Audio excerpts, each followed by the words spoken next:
Okay, everybody.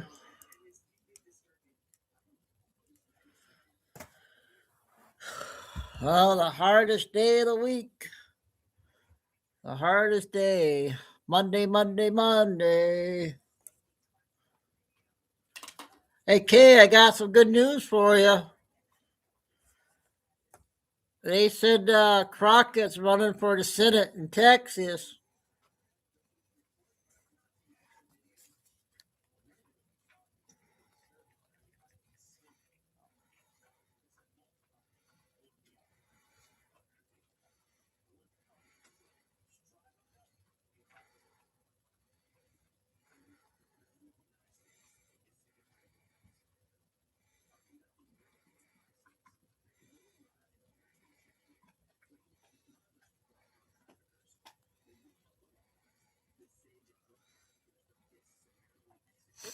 So we got Ann first.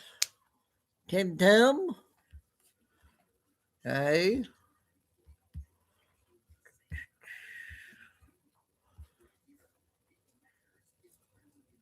And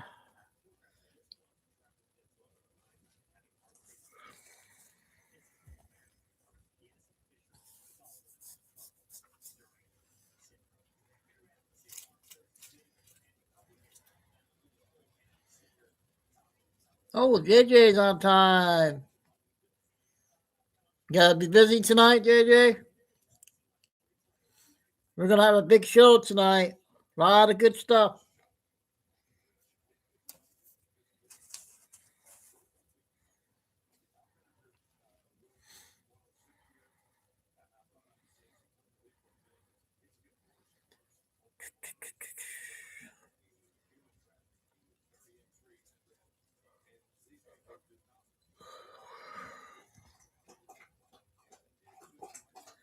Michelle's working on putting the channel links in chat tonight, and then all the other stuff.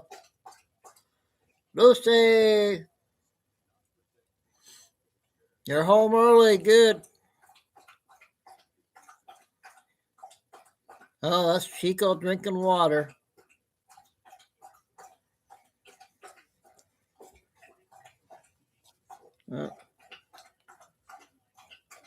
So how many candy bars did you have while your family was there, Lucy? Did you have any?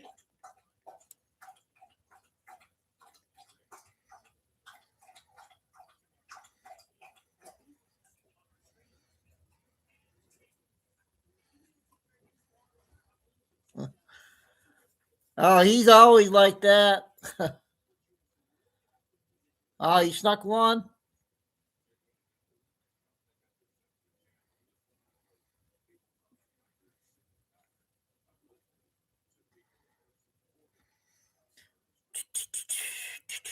Lori, or Danielle, or Daniel.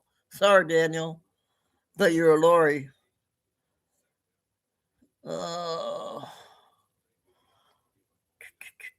We're going to have a lot of good stuff tonight, like always.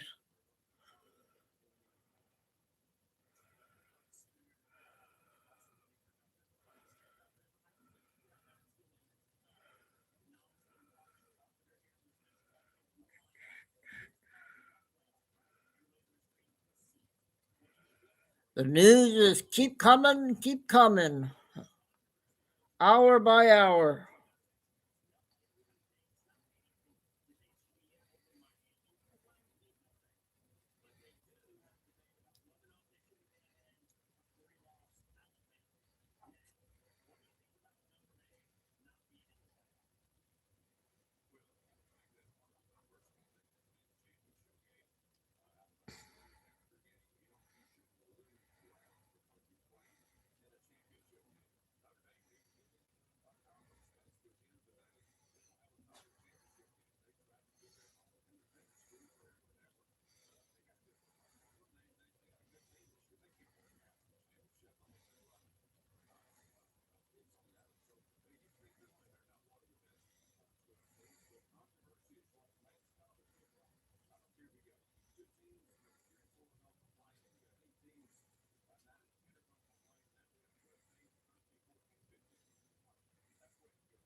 Okay, we're going to go ahead and get started.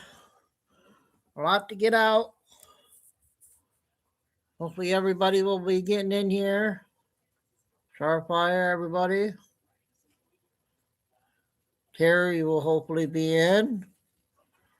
Samantha's probably lurking. Dave, Greg, all the lurkers. So we'll get to the first breaking news of the day.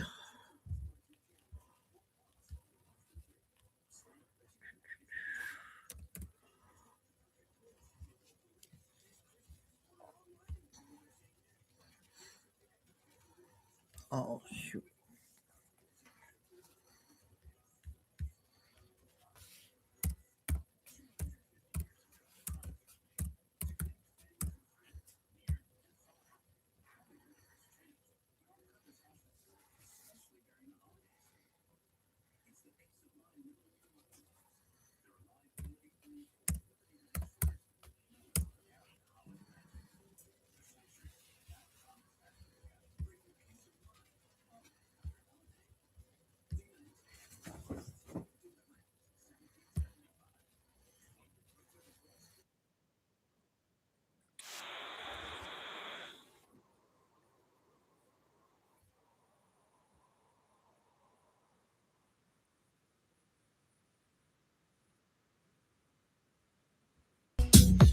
What's up, Benny? If you've been tuning into the show for a while, it's no shock to you that we are Alina Habba fans. We like Alina Habba from the days when she would defend President Trump on the courthouse steps all around the nation. Absolute flamethrowers here. We were off live, and everyone was waiting for the Habba bombs. Ladies and gentlemen, we were able to even chill with Habba just the other night at UFC. It was great. She posted that we're patriots. I love this guy, Benny Johnson. He's such a patriot. Thanks, Alina.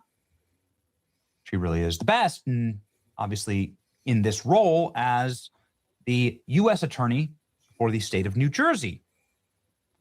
She lives there. It's where her family's from. This is the position that she wanted in the Trump administration. But left-wing activists have blocked her. Left-wing judges have infuriatingly ruled she is disqualified from serving as the U.S. Attorney for New Jersey. Acting New Jersey U.S. Attorney Alina Habba disqualified. The Trump administration violated federal law to keep her in the post, the Federal Appeals Court says on Monday. A 3-judge panel unanimously upheld a lower court's decision to disqualify Alina Habba, given a 1998 law governing federal vacancies. It is apparent that the current administration has been frustrated by some of the legal and political barriers getting its appointees in place. Its effort to elevate its preferred candidate for U.S. Attorney, Alina Habba, to the role of acting attorney demonstrates the difficulties it has faced.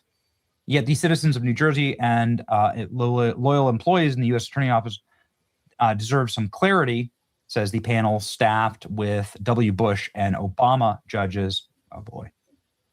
Monday's ruling is the latest setback for the White House.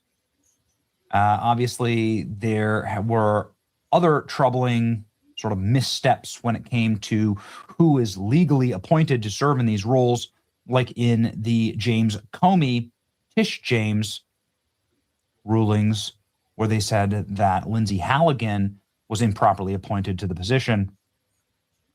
Well, unfortunately, these kind of rulings take a toll, and you can't just let these offices sit vacant. And so while the process plays out, Alina Habba has, we are sad to report to you, resigned her position as U.S. Attorney for the United States, New Jersey.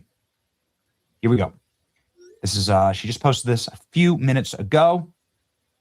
For the past 5 years, I have fought for justice on behalf of the American people. Tenure under the great Attorney General Pam Bondi and Todd Blanche made New Jersey safer. Camden had its first murder-free summer in 50 years. We drove down crime and took violent offenders off the streets.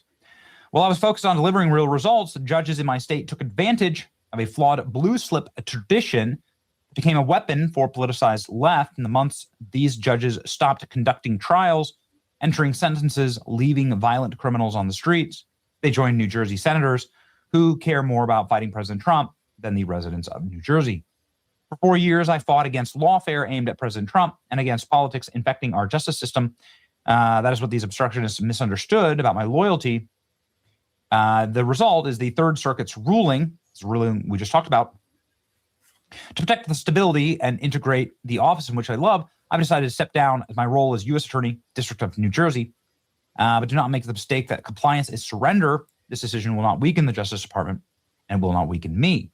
My fight will now stretch across the country as we wait for further review of the court ruling.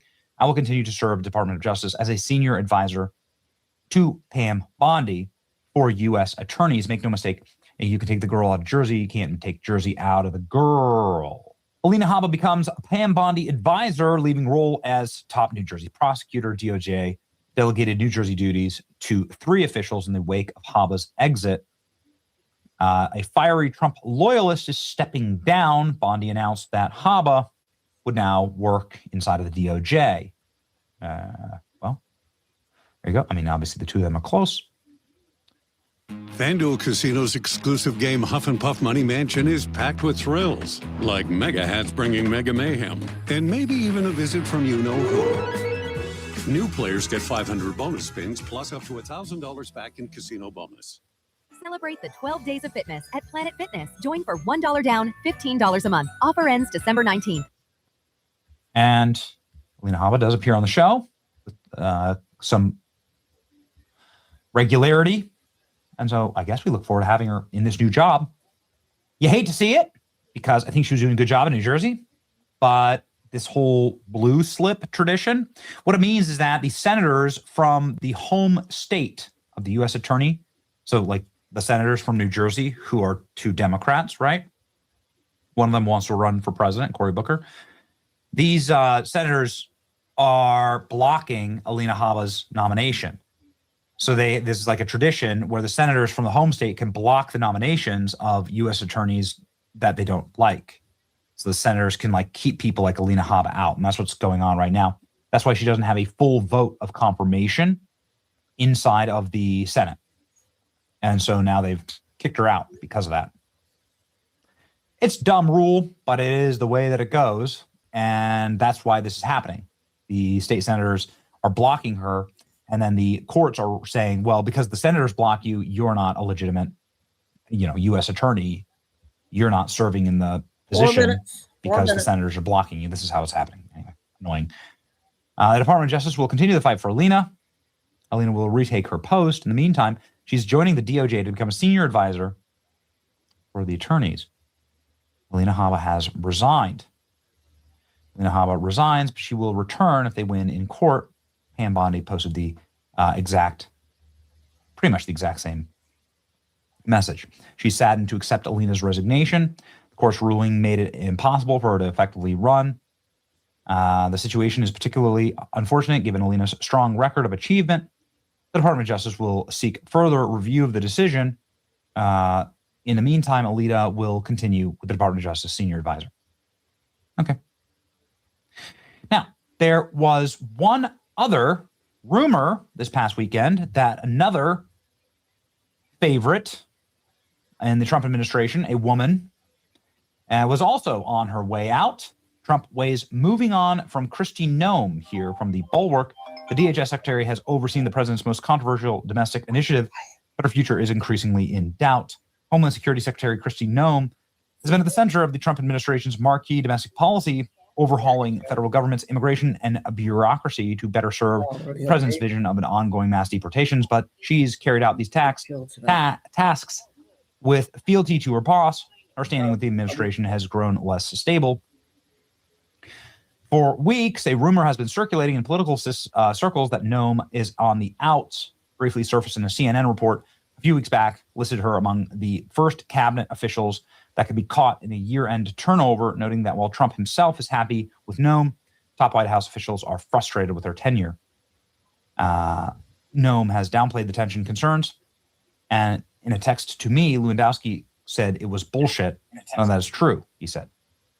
But in conversations with DHS officials, this report says that they say that 2 of those officials believe that she's going to be forced out really soon, and they're going to replace her with Glenn Youngkin of Virginia, which I think would be a very bad move.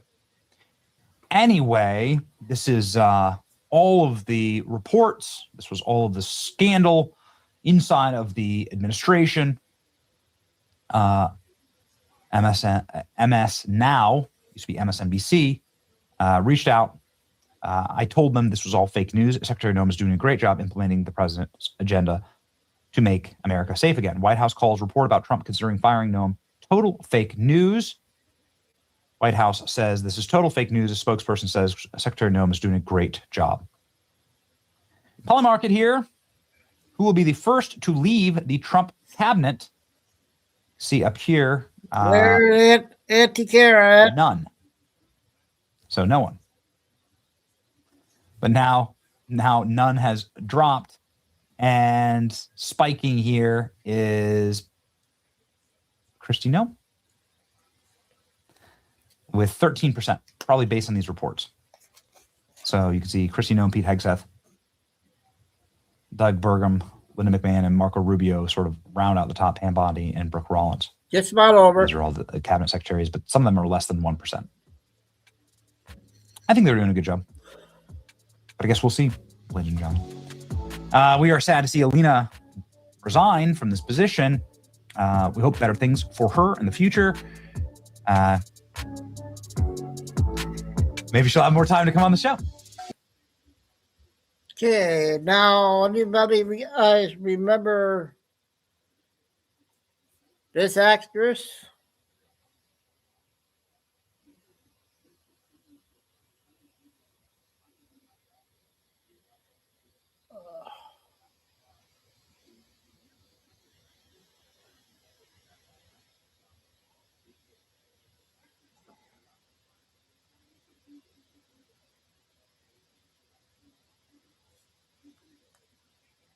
Okay, we get to the short clips. Chris, that was the first intel there on Leah, or Trump's lawyer. I can pronounce her name.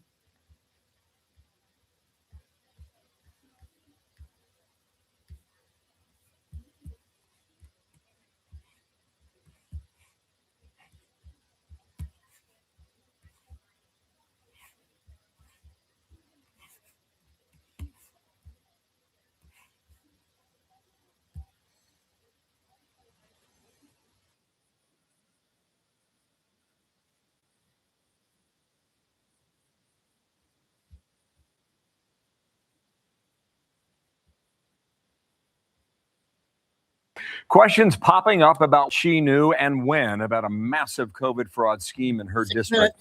Talking billions, could be billions, at least 1 billion, could go higher. Mike Tobin's got more on that now. Mike, good morning to you. What do you have? Well, good morning, Bill. And as you mentioned, Minnesota Democratic Congresswoman Ilhan Omar has been in the crosshairs. She made the statement that there were insufficient guardrails to defrauded programs like Feed the Future. Speaking on Face the Nation, she defended against the fact that all but a handful of the suspects and convicts in this case are from Minnesota's Somali community. This also has an impact on Somalis because we are also taxpayers in Minnesota. We also could have benefited from the program and the money that was stolen. And so it's been really frustrating for people to not acknowledge the fact that we're also as Minnesotans, as taxpayers, really upset and angry about the fraud that has occurred. Hey, Paul. Analysts with whom we have been speaking say it's unlikely Omar would not have some exposure to the corruption. She introduced a legislation that created the program that was defrauded to the tune of $250 million. She also held a victory party in 2018 at a restaurant called Safari, owned by Salim Ahmed Saeed, a major player convicted in the scheme.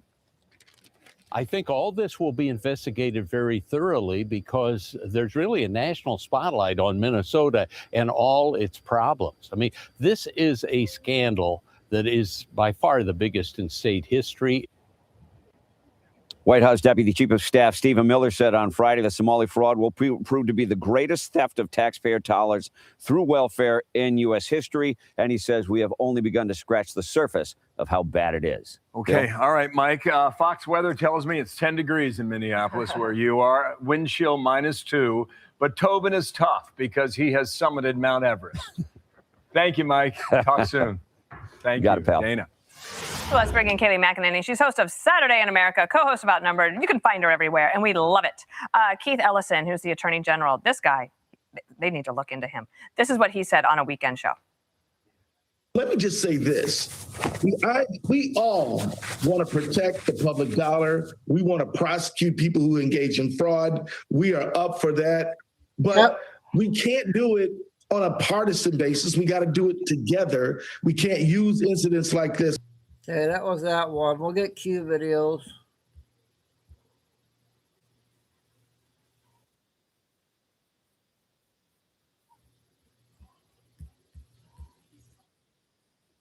One of the things I've been talking about and I've been complaining about for a long time has been our freely giving over to the left language, giving them the power of language, giving them the power to use language against us, to take certain words out of our vocabulary, to add words to their vocabulary. And it's a small thing. It seems like a small thing, but now looking back, we see how very dangerous that it's been. And I'm so glad that Donald Trump has decided to fight against that in a major way. There's a lawsuit coming, or that has been filed, that is going to shape the future of this country, but also going to shape this election. And I'll tell you how. Guys, real quick, before I get into this, please and thank you for subscribing. Go down to the bottom, press the little subscribe button. I really appreciate your support. So last week I was watching, and I think I mentioned it in a video or a live stream I did with Doug, talking about George Stephanopoulos and the interview that he did with Nancy Mace. And in that interview, he really was nasty in his questioning of Nancy Mace and her willingness to support Trump because she was an R-word victim. As you guys know, I can't, but you guys, I'm sure you guys might have kids in the car. So yeah, you guys get what I'm saying. Being a victim of the R-word. Now, with that being said, she came back and fired at him and said, look, I'm not going to have you throw the fact that I was a victim in my face. That's something that I've had to deal with my entire life. But immediately I thought, and I was like, wait a minute. George Stephanopoulos is smarter than this. George Stephanopoulos is using that word and interjecting in the minds of the American people and attempting to normalize that Trump was found guilty of the R word. And that is not at all. I have been very clear on this channel of what Donald Trump was convicted of, and it was found guilty of or liable for. It wasn't even found guilty because he wasn't he was in a civil court, not a criminal court. So what he was found liable for was assault, which was a bogus charge, but even still, assault, not the R word. But several times George Stephanopoulos said he was found guilty of the R word. And Nancy Mace never corrected him on that because, for whatever reason, I don't think it was malignant, but she did not call him out on it. And I'm so thankful that today we get word that Donald Trump is suing ABC and George Stephanopoulos for defamation, and them saying that he was found guilty of committing the R word. And I'm so thankful for that, because guys, we can't allow this to keep happening. They seem like small things, but when we allow them to make statements like democracy is on the ballot and to steal our democracy, guys, we are not a democracy. A democracy is mob rule. What do you get when you have a democracy? You get this whole agenda that we're fighting against right now. The LGBTQIA agenda comes along with democracy. BLM comes along with democracy. Again, it is a mob rule. Whoever has the biggest, baddest mob gets the attention of the government and gets to decide for the other side what happens. That is what happens in a democracy. And that is not what our founders expected us to live in. That is not what we have. But guys, the reason why this lawsuit with Trump is so important is because it's going to put the rest of the news media on notice that they will not be allowed to misrepresent Trump, or they will have to face lawfare. Let me know what you guys think about this. We are winning. This is a huge win. I'll see you guys next time. Be blessed.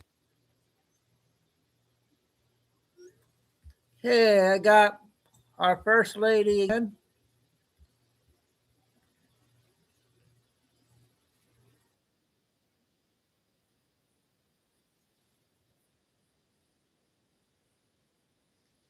Base Quantico. You might be wondering 4 minutes. why Santa asked me to bring him here today. Well, this wonderful adventure is filled with Christmas sparkle and lots of love. Santa's reindeer, Rudolph, Dasher, Comet, all of them, they are resting in the North Pole. They need to save all of their energy for their great flight around the world on Christmas Eve. Santa told me they are snuggled beneath warm, fluffy blankets, sipping candy cane cocoa, feeling the joy and love that will soon be shared with amazing children everywhere. So, with his sleigh parked safely with his reindeer, Santa climbed aboard my osprey Maria, can you and couldn't resend stop that smiling. text I again? watched him gazing out of the window, grinning at all of the wonderful American families below.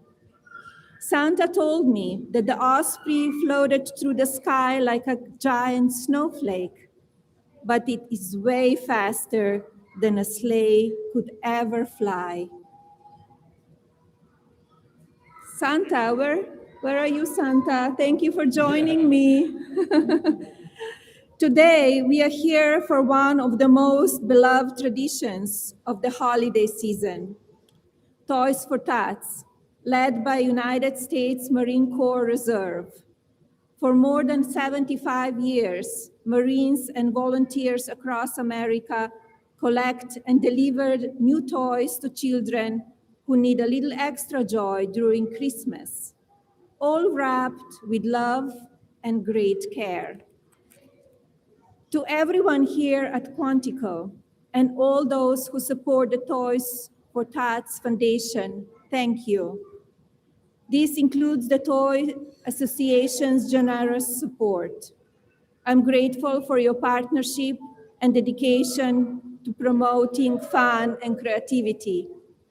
You help bring the delight of Christmas morning to millions of children, and you remind us all that American tradition, kindness, and love remain among our most powerful. To the families of military personnel, you are the heart of today's celebration.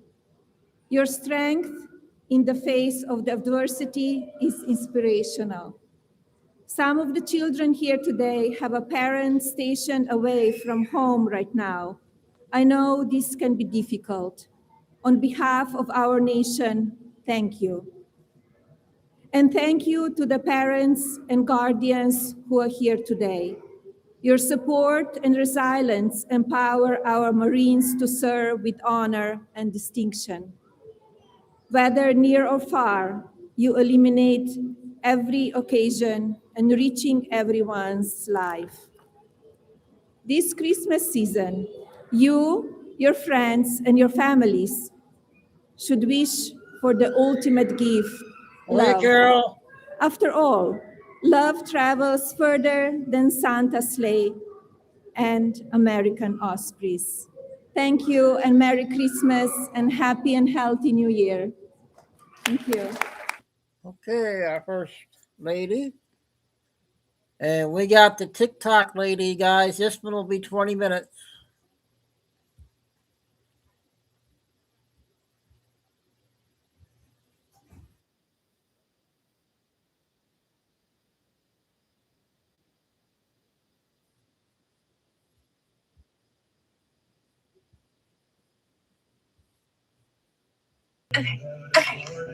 Y'all thought I'm complaining. No. And this small ass bag. Look at everything to the top. The small, like, what? It's just a 2-pack of Cinnabons, people. Who gives a damn? Y'all. Okay, everyone. Today we're going to be pulling up to Taco Bell, where the only thing that's hotter than the Diablo sauce are the customer meltdowns. Because for some reason, people can't just order a crunch wrap and go. Nope. They've got to crash out in their cars, they've got to fight with employees, or they just scream at the menu board. So grab your Baja Blast and buckle up. We're about to watch some Taco Bell crash outs that make even a 3 a.m. nacho run look classy. So where's my chips? They gave me cheese and no chips. Go back. Did you take them? Oh. Okay, go back. Bro. What do you mean, bro? No, that's unacceptable. So rated. Okay, it sounds silly, but here's the thing, right? Even something as simple as chips. How are you supposed to eat the nacho cheese without a chip? You paid for the chips, you paid for the nacho cheese. You probably overpaid for the chips and the nacho cheese. Hell yeah, go back. Go back. Crash out valid. Yo, bro, how do you mess up this bad? They put it on the outside of the taco, man. Bro, there's no way. Bro, how do you mess up that bad? I don't know, but the layers look perfect. Boy, you know this Taco Bell slaps. They already got a shit stain on the menu. I'm ready for whatever anal warfare becomes. 2 medium nacho fries. We don't have nacho fries anymore. Crash out valid. The only good thing about Taco Bell lately has been those nacho fries. They're extremely, extremely overpriced, but they're delicious. I'm ashamed to admit. I know. I'm always bad-mouthing fast food, but those nacho fries slap. I'm officially 41. Am I allowed to say slaps? According to my son, I'm not allowed to say slaps, but damn it, those Taco Bell nacho fries slap. Hello? Sorry, we're very short employed. I don't feel good.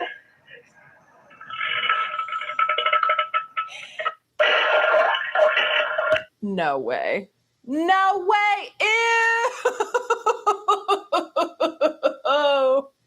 Who shot up the Taco Bell? Who shot up the Taco Bell? Who? They shooting at Taco Bell. That's crazy. Good morning. How you gonna sound like shooting up Taco Bell? Get up. Who shot up the Taco Bell? That is going to be stuck in my head the rest of the day now. Somebody definitely had a crash out, but it wasn't her. Bro, this motherfucker in front of me. Okay. Ordered $56 in Taco Bell. Bro, this mother... Okay, so obviously you have no patience. Understandable, I don't either. But let's just be real here. $56 at Taco Bell doesn't go as far as it used to. That's probably just like 3 combos and some extra tacos for your family. Just chill out. You will get your Taco Bell. Just calm down. Calm down. Not a valid crash out reason. Taco Bell workers. Oh my God. If you forget my Cinnabons again, I'm going to actually flip the fuck out. Actually, you know what? That's fine. Forget the goddamn Cinnabons. But when I come around and tell you, hey, you forgot my damn Cinnabons, don't fucking ask me for the receipt. She said, let me see the receipt just to make sure. Give me the fucking Cinnabon. I said, I ordered on the app. I don't have a receipt. She goes, oh, okay. And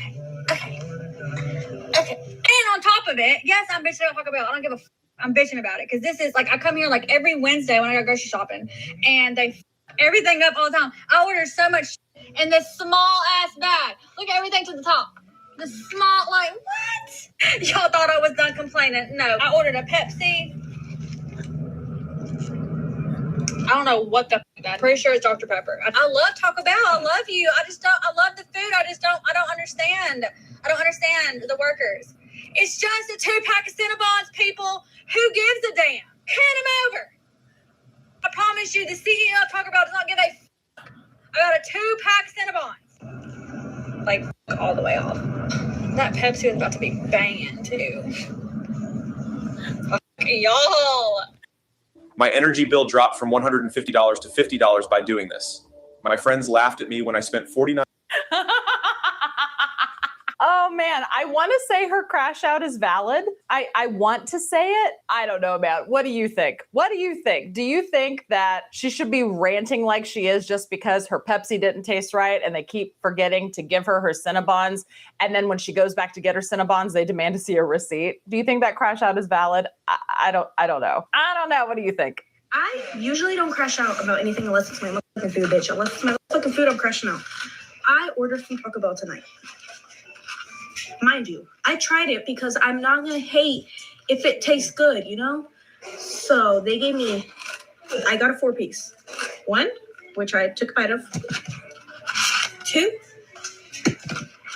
3, 4. Those look awful. And what is Taco Bell even doing with chicken tenders? Like, isn't that what it is? It's the chicken tenders or something? It looks extremely burnt and dry. They're tiny. And a 4-pack is probably like $5, not even gonna lie. Already I'm saying it's your own fault for going to Taco Bell for freaking chicken nuggies. That doesn't make any sense to me. The rest are crumbs.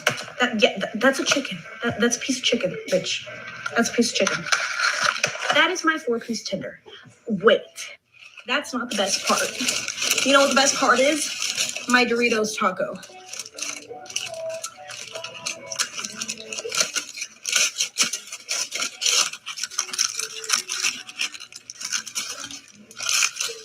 Can I get some lettuce? Yeah, no. Oh, and I hate being that person because I hate being that person. I could just call and get it fixed. Bitch, I already drove my happy ass home. I'm not about to go back up there and complain about something that is already going to make me poop my pants. Like, come on.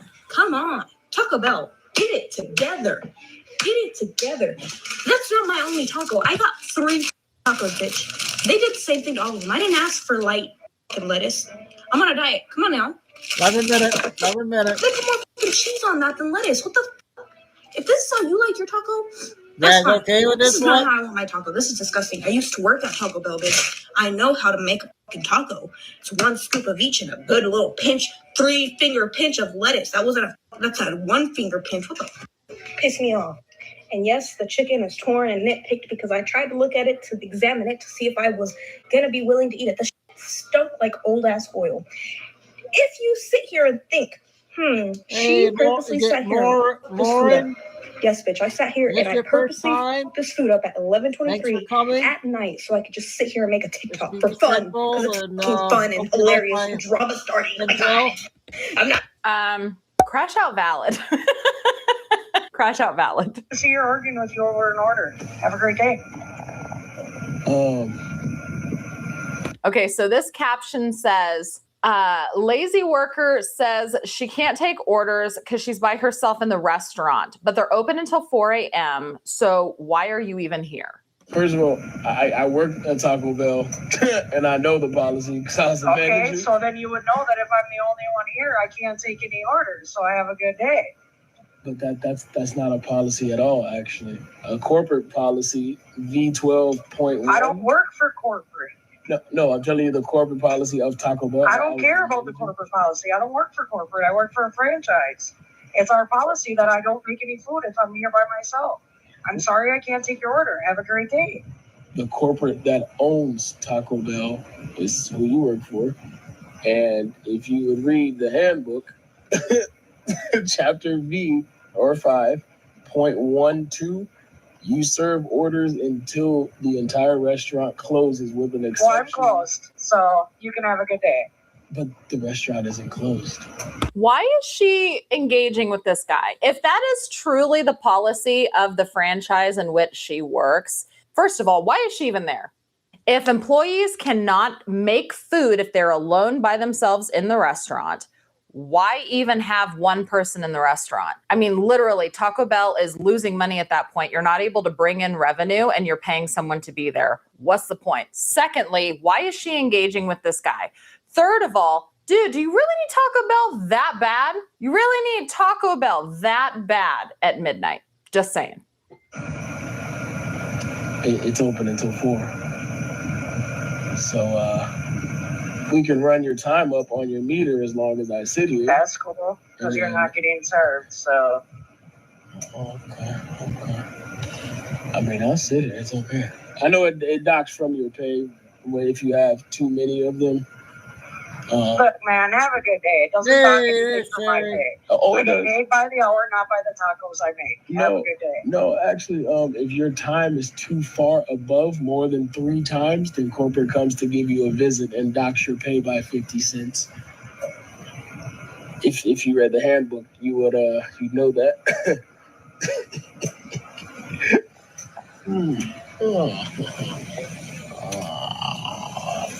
She wants to run.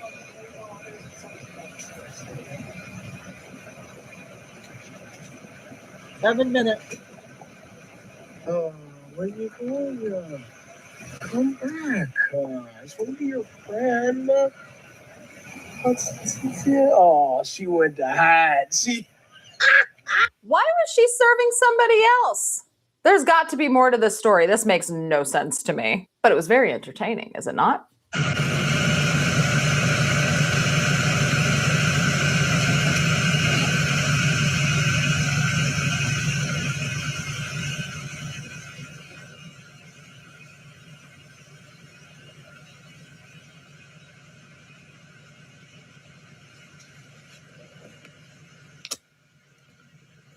This is at the Taco Bell in Niles. I'm sitting here waiting for my food. And this guy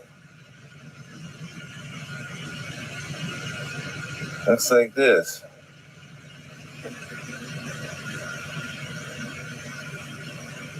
This is horrible. This is ridiculous.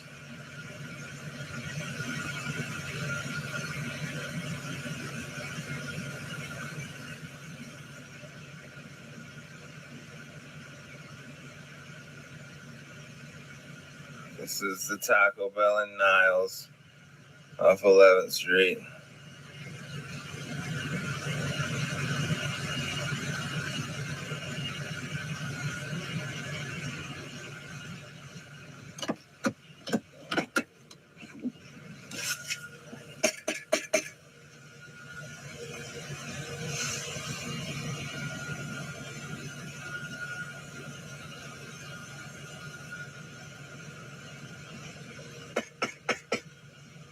Bro, are you good?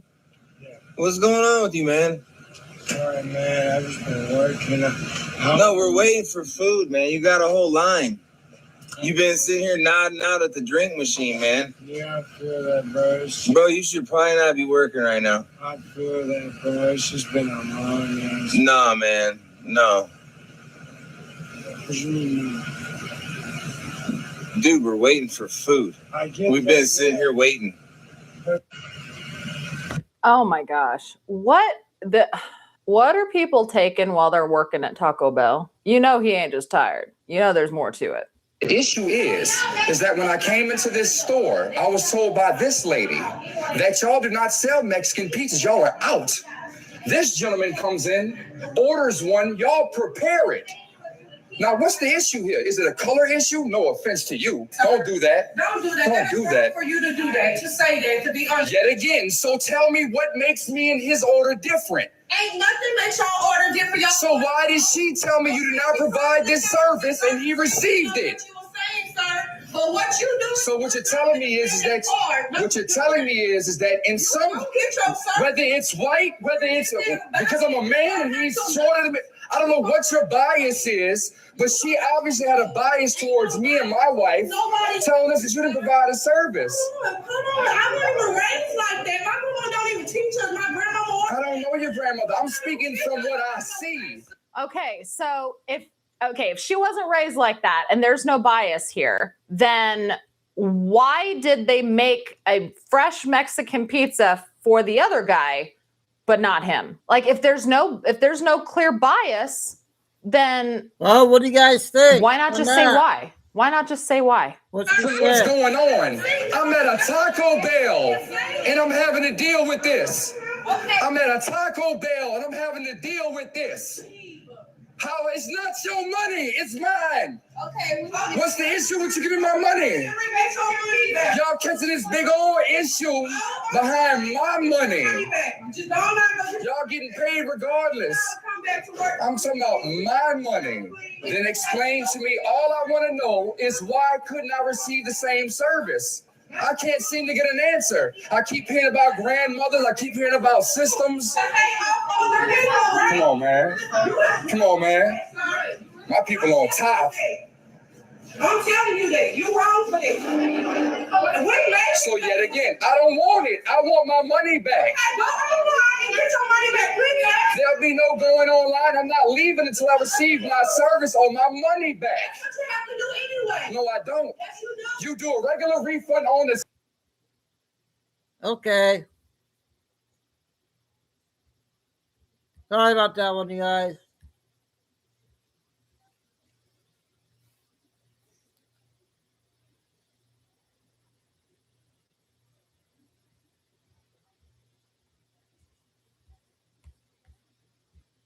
She normally has a good one. That one wasn't very good.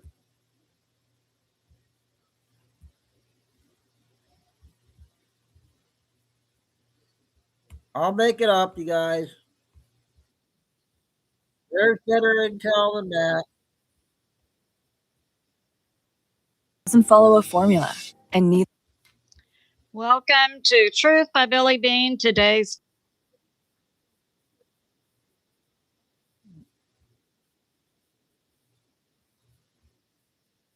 earthquake in Japan, 7.6, just happened a little while ago.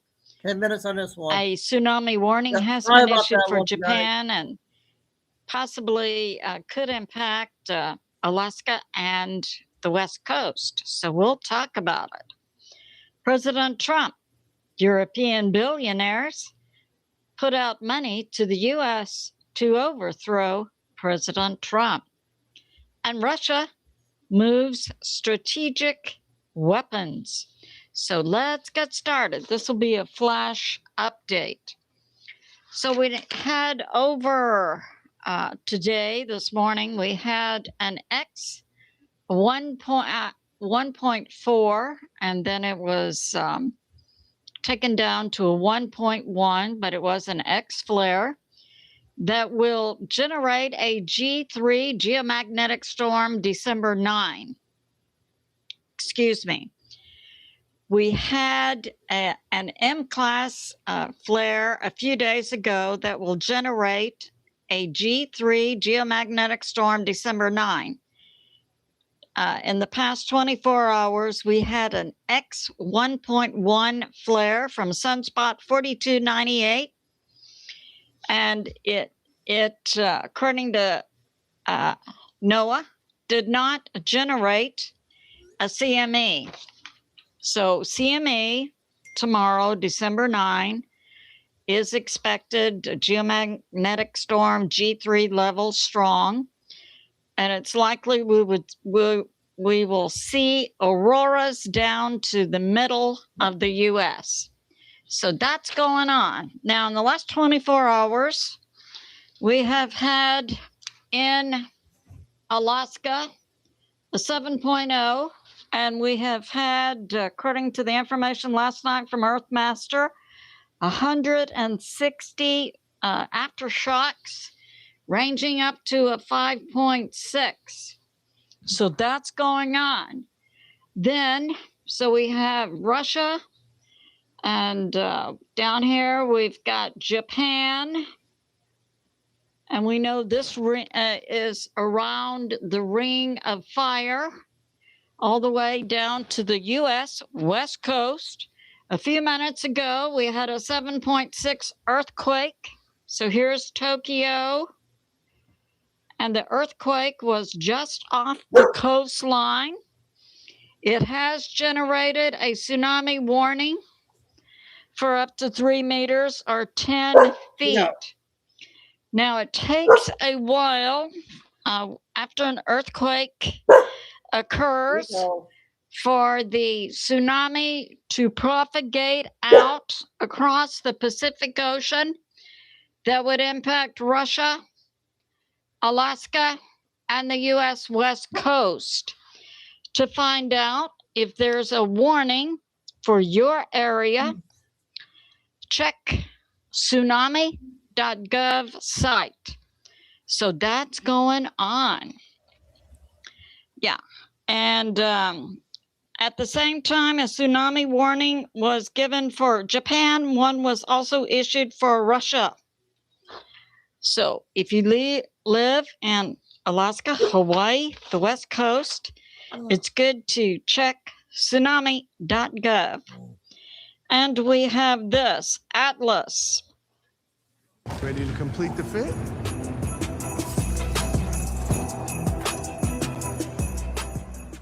Together, we are strong. Corewell Health. We can. So we have, this is from Stephen Burns, geophysicist. News Force lady coming up next, you guys. In 30 days, we will see something like a space storm that includes the interstellar object Atlas. Now, what Stephen is referring to is an alignment of planets we have not seen since 1936, and certainly that could impact the Earth in terms of increased earthquakes and volcanoes.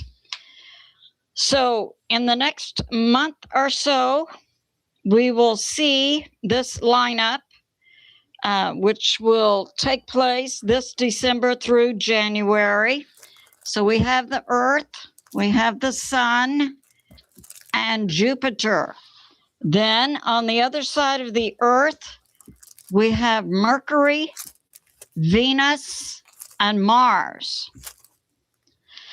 So that's going on. We have BP Earthwatch also talking about a connection between CERN turning on full power, which does decrease the electromagnetic shield around the Earth.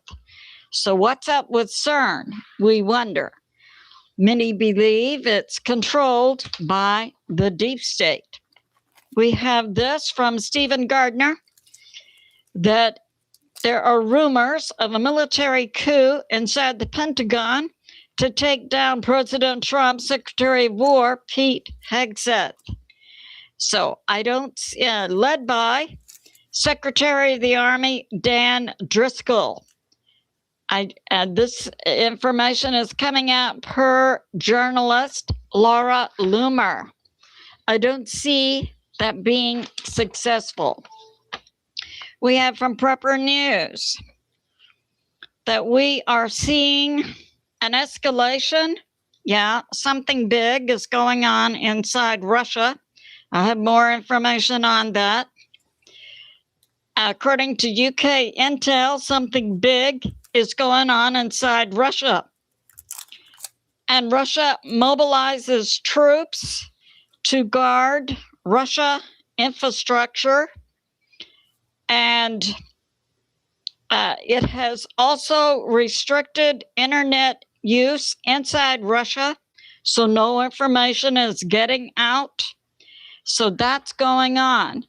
Now, Hal Turner had intel on what's going on inside Russia in the last 72 hours. That corroborates that information from Prepper News. Russia has begun dispersing its strategic weapons, that would be its big bombs and so on, to the outer edges of Russia. And a nation does this when the nation expects to be hit. And we have this. So we have Russia, and they are moving there, and we have Ukraine right here. Russia is dispersing troops around its infrastructure, and it's moving its strategic large bombs and weapons to around the edge of Russia. U.S. intel has been watching this, and we're very puzzled by it. These came about in the last 72 hours.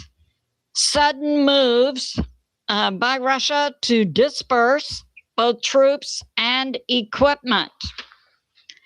So that's going on. And we have this. Russia is repositioning strategic deterrent weapons to its outer edge of its nation. It's puzzling U.S. intel by the sudden moves of Russia for these strategic weapons into the locations and configurations Russia is moving them.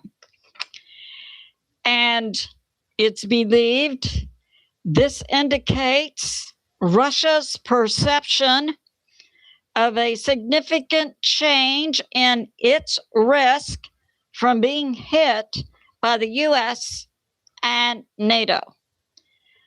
Russia moves its weapons out of storage and to around the edges of Russia, as it would, as Russia anticipated a significant hit outside of Russia.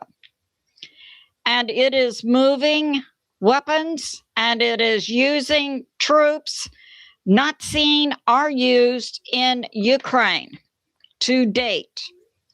So that's going on. And we have this from Alex Craner, European journalist. He has picked up intel that European billionaires are pouring billions of dollars into the U.S., most likely to George Soros' MoveOn.org organization, to be funneled to Antifa, Black Lives Matter, plus other anti-government groups. And the attempt and the efforts also involve the funding of terrorists and assassins by European billionaires to overthrow the U.S. government and take down President Trump.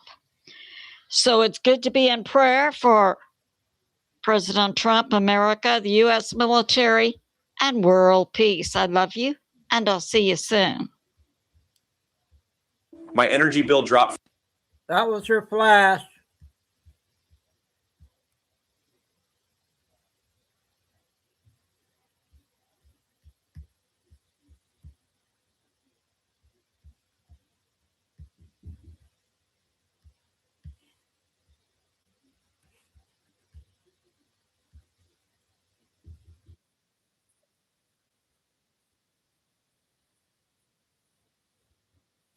For a quick update, okay?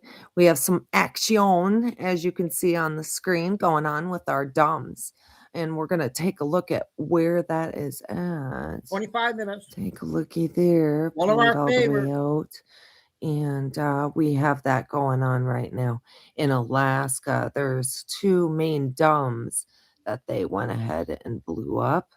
It looks like they're getting started on this area now, okay? So we'll see them in the, it's just over the border of Alaska. So here's the border of Alaska, guys. All right. And then we're going to come on in.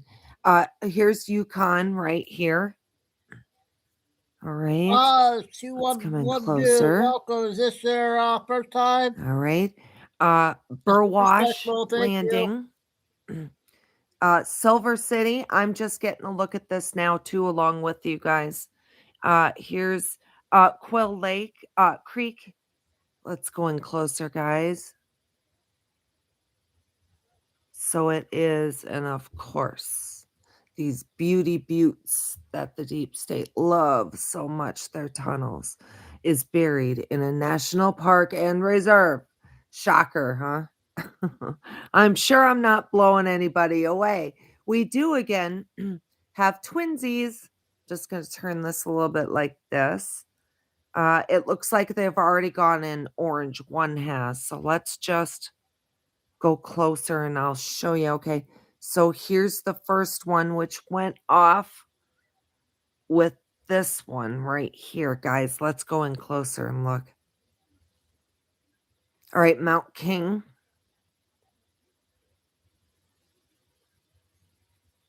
There's our first blast. And that was 5 hours ago, it looks like. And that was a 5.0. And okay, the depth was 5 km. But that has not been confirmed because I have been watching it jump around. This number here has been jumping around. So we'll keep a close eye out as it settles in. It takes a couple of days when they're not sure about a blast. But let's go to its twinsy here and just take a look at that. That went off. And that one was the biggie, really. All right. We've got 2. And they're saying again for the magnitude of it that they're still unsure, but take a look, guys. We have ourselves a nice fat 10 km. Yes. So that's when you know they're going into go ahead and start a new area. You start seeing them slam those first ones at 10 km, and then comes the burst of the rest of them around it. It's just kind of like the detonation of dynamite has a can over it, and then it has other structures around it. So they want to get that center can first and come on outwards. And you can see that it really exploded. That was a 7.0. So let's go ahead and just take a little zoomer in on that. I want to see what's around it. Get that to stop pixeling out on us. All right, guys. So this would be White Horse. So considered UCAN, Canada. All right. And she was a doozy. Just not sure what this is here. Interesting. Can't see it. All right. Without that snow, we'd be able to see a little bit more. We have a little piddly one down here. So again, this was yesterday. Let's just, it was a 3.2 right next to it that went off. Let's see. Yes, a 3.2 magnitude. And it was at a depth of 5 km. Please excuse me for my quietness tonight as I have my grandchildren sleeping in the next room over.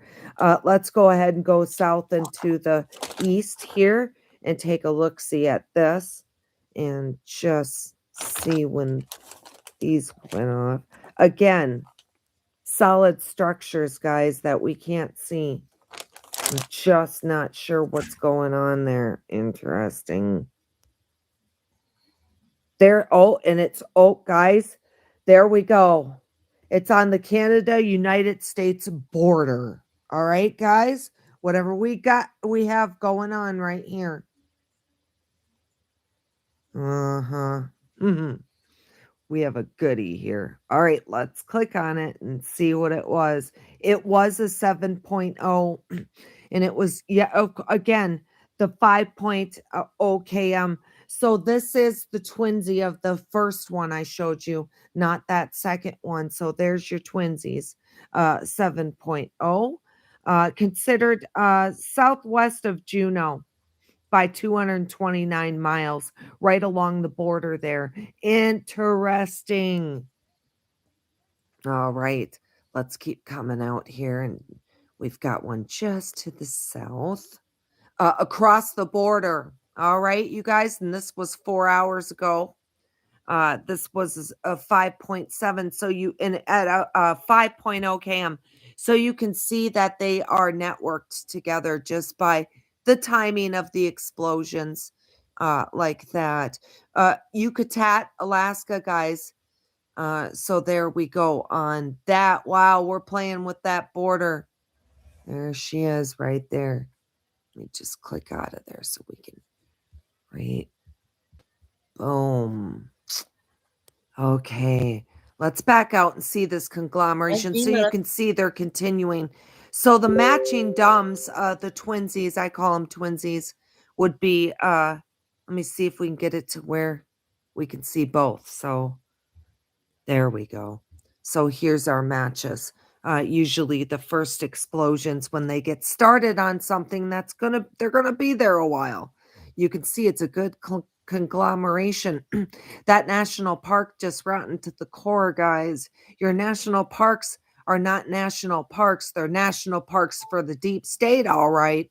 And they take money from our countries and our states and our entities in order to fund the operations they have going on. And as nefarious as A113 is, which is also equal to adding reams and chromes, okay?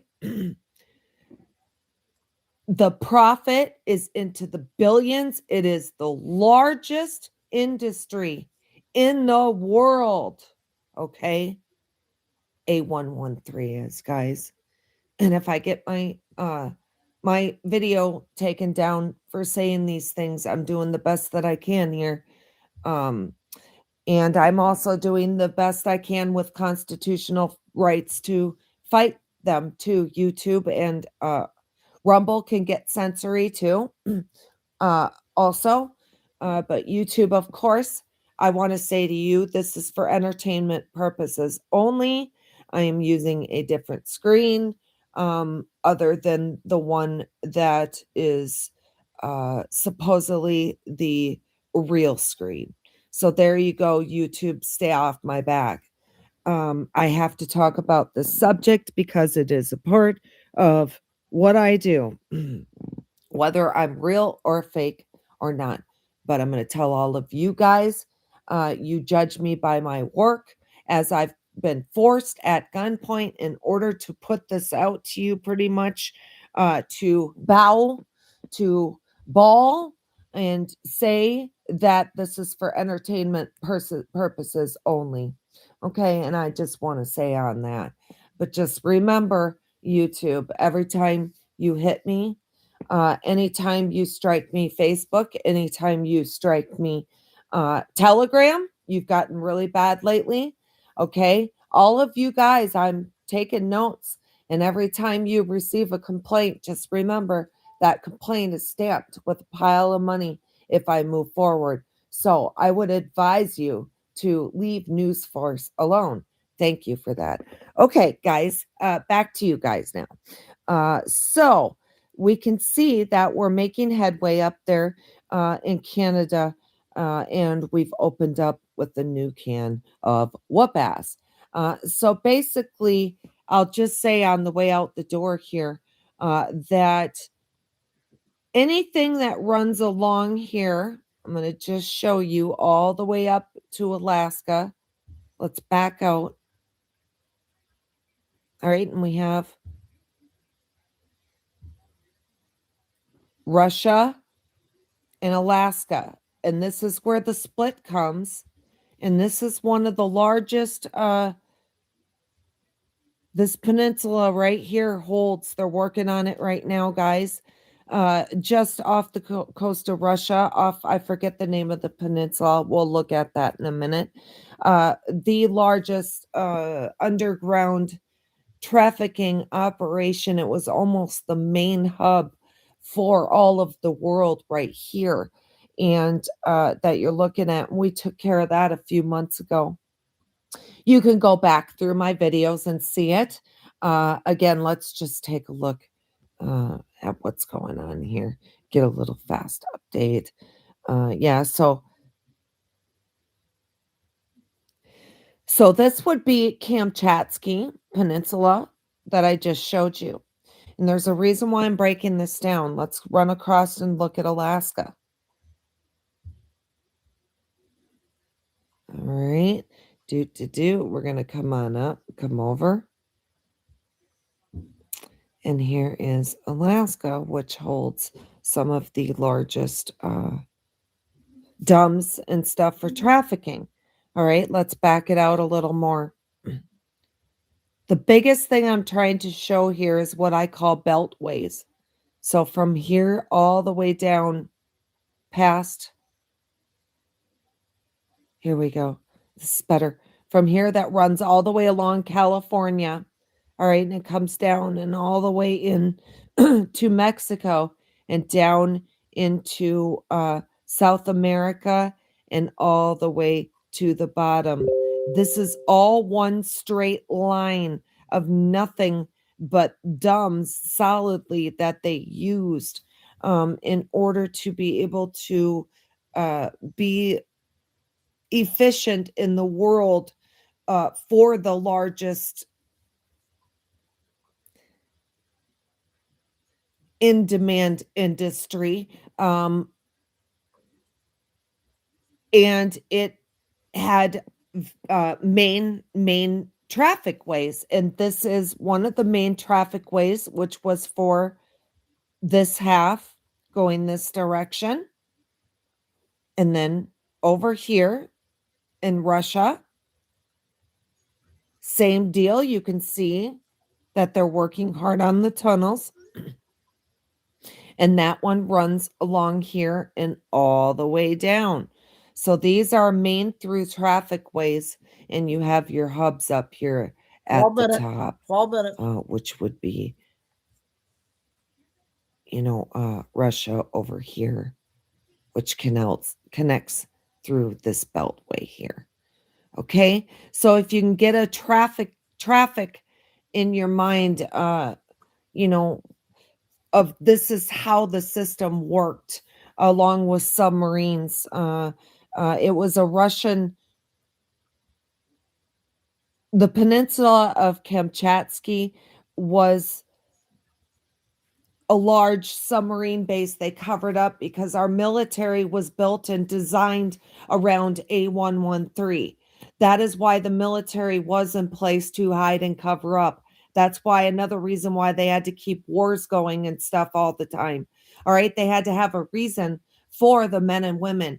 Do I think the men and women, most of them above ground, know what they're doing? No, the majority of them don't. Just like someone who goes to work for Walmart. They don't know that they're working for a company, that they go back and look at a pair of shoes that's $5,000. They're like, why would that be? It wouldn't make any sense to them either. But someone who knows and understands, like you and I, that you could go on Walmart and why are these kids cute shoes $5,000?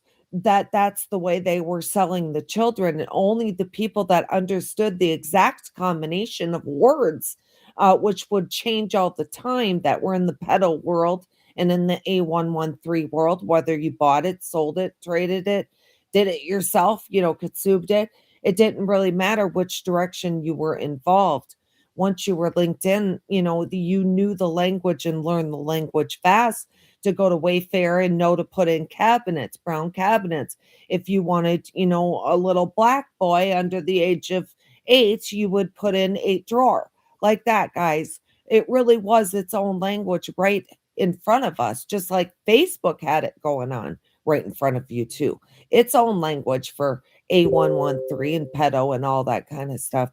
And once we were open to this, we started to understand the language, and it became so clear right there in broad daylight next to paper towels that a $5,000 pair of little girl's shoes meant that you were buying a little girl. And yes, she could be shipped right to your door. That is the way that it worked in that world like that. So there's your main through traffic ways.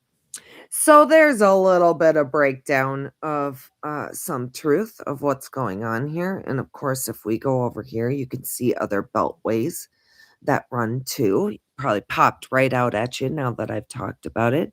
Here's a large beltway here. Okay, and this one comes down through here and on down again, of course. Okay, just like that. So that is what most of the world, all of the world is designed around the matrix system, not around our system. That's for darn sure, huh, guys? Let's pop over to the United States for a quick checkup and see what's going on across the nation. All right. I have not looked, so I'm just going to kind of take you guys with me as I get a peek. Let's go ahead and go on down to our war zone here down in Mexico, in between Mexico City and Guatemala. So you have Mexico City here, guys. Right, huh? And Guatemala right here. So here's our squeeze zone. All right. Our squeeze zone. It looks pretty active still, guys. I told you it's going to be a while, but it looks pretty active. I don't see any slammer jammers at all. Excuse me, guys. I'm just going to grab a drink.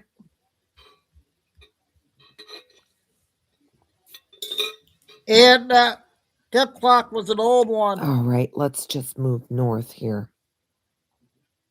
Take a peeker. Across our nation, of course, in Texas. Oh, I'm trying to get this to turn. Very little activity. Wow. I'm quite shocked. Either the map is not showing this right, which I've looked at it the last couple of days. It's very quiet across our nation. Interesting. Look at this. Very, very quiet. You know, our Midland area from our tornadoes a couple of years ago, where there was a fight between FEMA, and you can go back and look at that. It's posted in Real Raw News. That night began a huge conglomeration in the Midland, Texas area. Bursts that we needed to go to town and blow up tunnels. But it was a main stronghold in the industry of A113. It was a main vein, and we had a fight with FEMA one night for that area and won. And I see there's only just this small one up here 22 hours ago. 1.4 blast with 3.0 km. So it was only 3 km deep. So they may have felt it. There may have been a couple of people that felt it. Okay. Huh. This is what happens when you get on and do the on the spot live. There we go. Now the map looks a little bit better. I put you guys on hold for a second. I'm like, this isn't right. Here we go. Now this looks more correct. Still, though, there is not a lot of tunnels being blown up. So it was the Midland area one night, and the next night was over in this area, which is just click on this quick. Yes, Toya, Texas, good old Toya. There was a heck of a beating, a hell of a war fight went on there for about 48 hours against FEMA in the deep state. It brought on tornadoes that killed people and everything. We fought hard for that area against FEMA and the deep state, the dirtiest of the dirtiest, rotten was there, and it was a hell of a battle, that's for sure. Like I said, you can go back and take a look through, go back about 2 years on Real Raw News, and you can also go back through mine. It'll say Midland, Texas in black and red through my videos too, that'll talk all about it. So yes, in the Toya area, they're still very active, it looks like. Let's just grab Oklahoma, of course, very active still. And that probably will be like that for the next couple of years.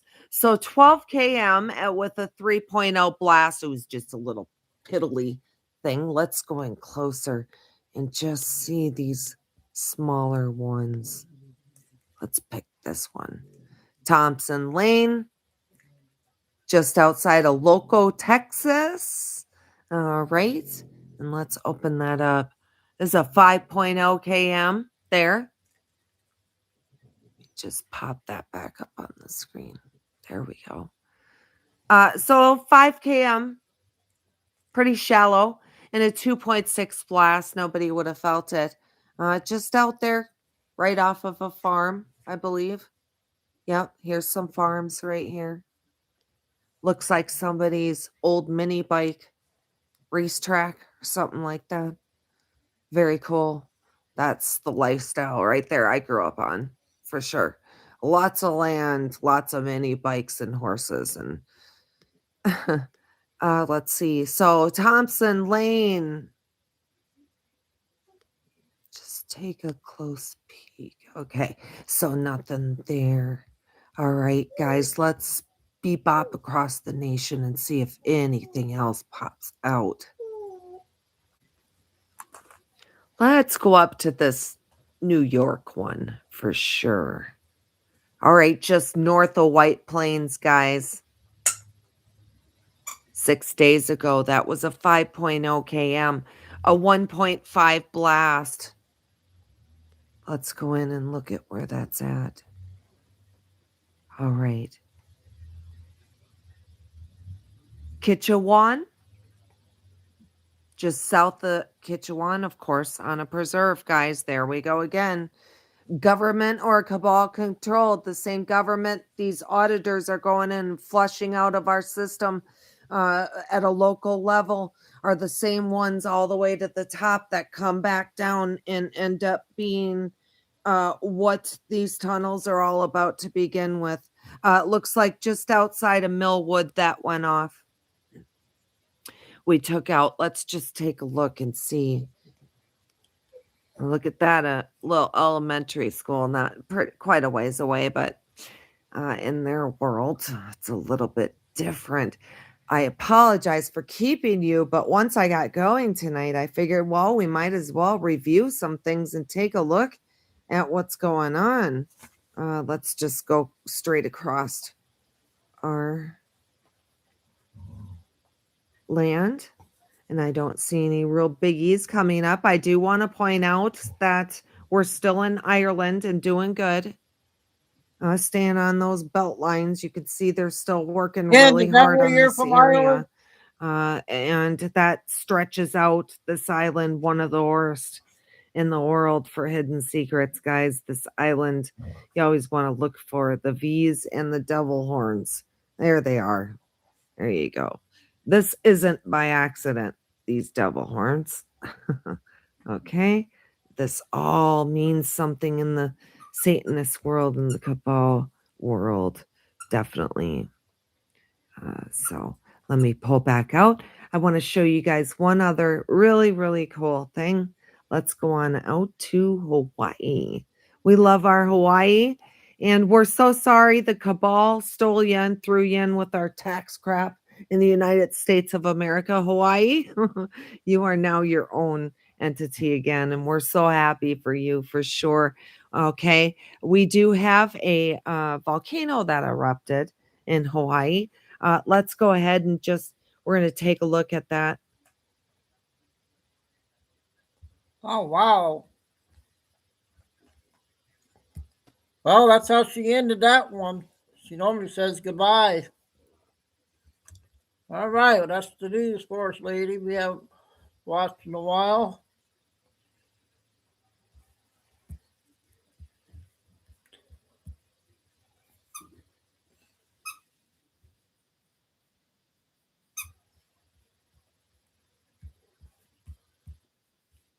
Well, has found himself in a bit of hot water. You remember Eric, don't you? He was the one that had the Chinese spy for a girlfriend. Yeah, that guy. So what did they get him for? Of course, mortgage fraud. Seems to be a theme here with the Democrats. They all went after Trump for mortgage fraud.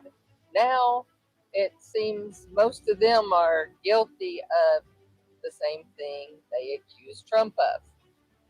Okay, so Swalwell, well, it was the Federal Housing Finance Agency Chair, Bill Holt, who uncovered this mortgage fraud and sent it to the DOJ. And now Swalwell is under federal indictments, criminal indictments for this. This is what happened.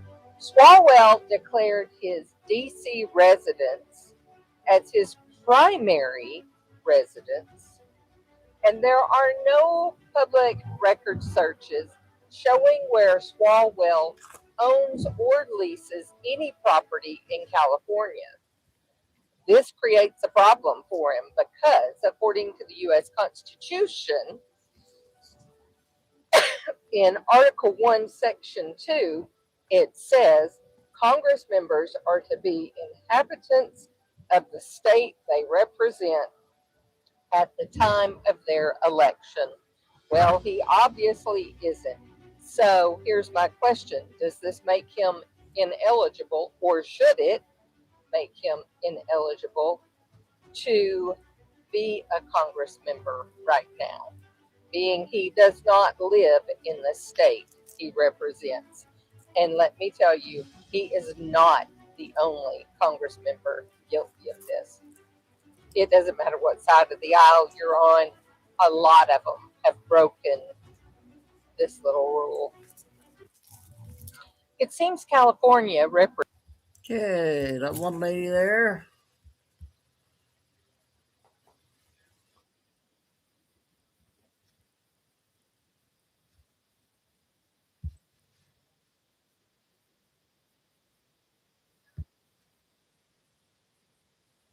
Afternoon while getting ready for this video, and something really kind of slapped me in the face. Sometimes it takes a little while for me to catch on to certain themes, and I was reading in several different states, several different papers, and several different stories, and it all kind of got tied up together. See, once upon a time, we truly had a lot of faith in our system. We had a lot of faith in our elected leaders, whether people were Democrat or whether they were Republican. We still had some respect for some of them, feeling that at least they were at least trying to do what was right for the people. Now, I believe that was a lot further back than my time. Now, I believe for the last 100 years that we've been on this Fabian socialist path by which they have taken over our churches, many churches. They've taken over many higher education centers. They've taken over our local schools and our school boards, and they've taken over our local governments. And I do truly believe that there's been this globalist push to take over the centers of learning and to really brainwash the younger generation. I believe that to be the case. But what I've come to realize is that we've got this wrong. This isn't Trump derangement syndrome. This is American derangement syndrome. This is America derangement. This is ADS. Yes, Trump is the face of it. But this is not about Trump. This is about thumbing their nose at all Americans, at you. I was reading, and I was noticing that in Minnesota, there's been thousands of prisoners that have been caught who were known to be illegals, known to have committed some form of crime. Simple phone call. Hey, you know what? We've got this guy down here. He doesn't have any paperwork. He's here illegally. He's committed this crime and the other. We need you guys to come pick him up. Sure, no problem. We'll be there in the next 72 hours. Simple as that. But instead, they've released thousands in Minnesota, thousands in Illinois. Over 5,000 Letitia James has gone and she has released. And then she's gone and prosecuted the sheriffs that have made the right call to ICE and said, we've got this guy down here, come pick him up. She's gone back and prosecuted them. So it wasn't even that she was just trying to do a solid for the people who she felt bad for. She wanted to make sure that she rubbed the nose of the sheriff's department in it and said, don't you ever do what's right for America. You do what we say, which is not right for America. Can you see the evil there?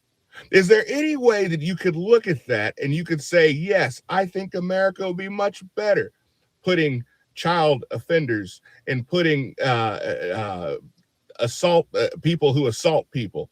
I'm trying to be careful with my wording for the platform, but people who hurt others, people who have broken our laws.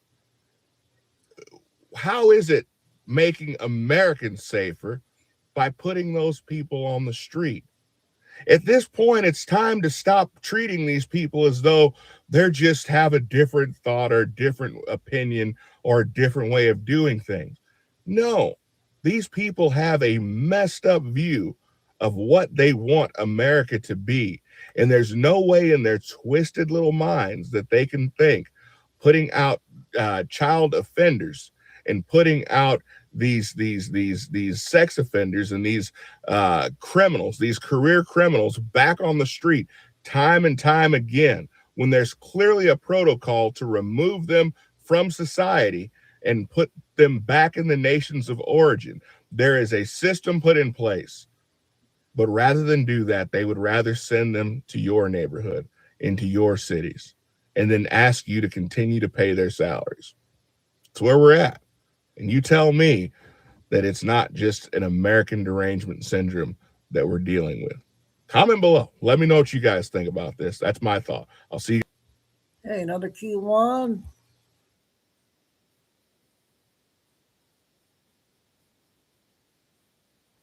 About each other with the vaccine push. Now, I'm not talking about the ones that got it and then didn't care who else got it. I'm talking about the pushers, the ones who actually went with the government and turned their backs on their own family, friends, and their own blood for the government just to get a little nice girl and boy pat on the back. Those people absolutely disgusted me and still disgust me. The ones who were saying things like, we're so smart, we believe the science, even though I have a bachelor's in science, in molecular biology and biochemistry, and since there's going to be idiots, let me show you. Now, I used to hide my last name, but you can see my first name. Anyway, I know a bunch of people will say things like, oh, that's Simon Fraser. But you morons block doctors from Harvard and Stanford who felt the exact same way I did, and I was putting the information out there. And then you watch things like this, and you literally thought that you were smart and not part of the propaganda. Free fries when you get vaccinated? I got vaccinated. You're saying I could get this? You delicious fries? That's what you looked at? That's what you looked at and literally said, yeah, I'm making the right choice. I trust the science. Yeah, maybe because you have like a degree in freaking 89 genders and jazz hands and emotional feelings, right? But that's what you looked at and you're like, yeah, this is totally real. You disgust me, honestly. Like, and there's so many of you just waiting for another one so you can get your little status back, right? Because in Canada, what were you? A nobody. And then the government's like, here, be a little lab rat and you're going to get hero status. And you guys were like, oh, hero status. Love my little hero status. And that's literally what angered me. And then not only after, like, once the trucker protest happened, I was actually proud to be Canadian during that time. But how long did that last? Even those of you who were in the trucker protest turned your back and started throwing people under the bus and going after Tamara and Chris because you didn't get enough attention. You wanted to get coddled. You wanted to be the main event. Like, how old are you? You're well into your, like, older Gen X generation and you want the attention. And so you decide to, like, completely kibosh the entire, like, movement because you wanted the attention. Disgusting. And that is the main reason what makes me angry. Not just the Canadians, but also the Europeans who push this, because I've got family in Europe who were telling me stories similar to what was happening in Canada. Like that is my main reason for being angry at Canadians, because I thought you were better and smarter than that. And I'm only talking about the vax pushers, again, because I know I'm going to get idiots in here, like, that don't understand context.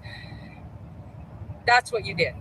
You basically made Canada into the tyrannical shithole that it is today because they saw they could get away with it. Hey, our TikTok friends from Canada.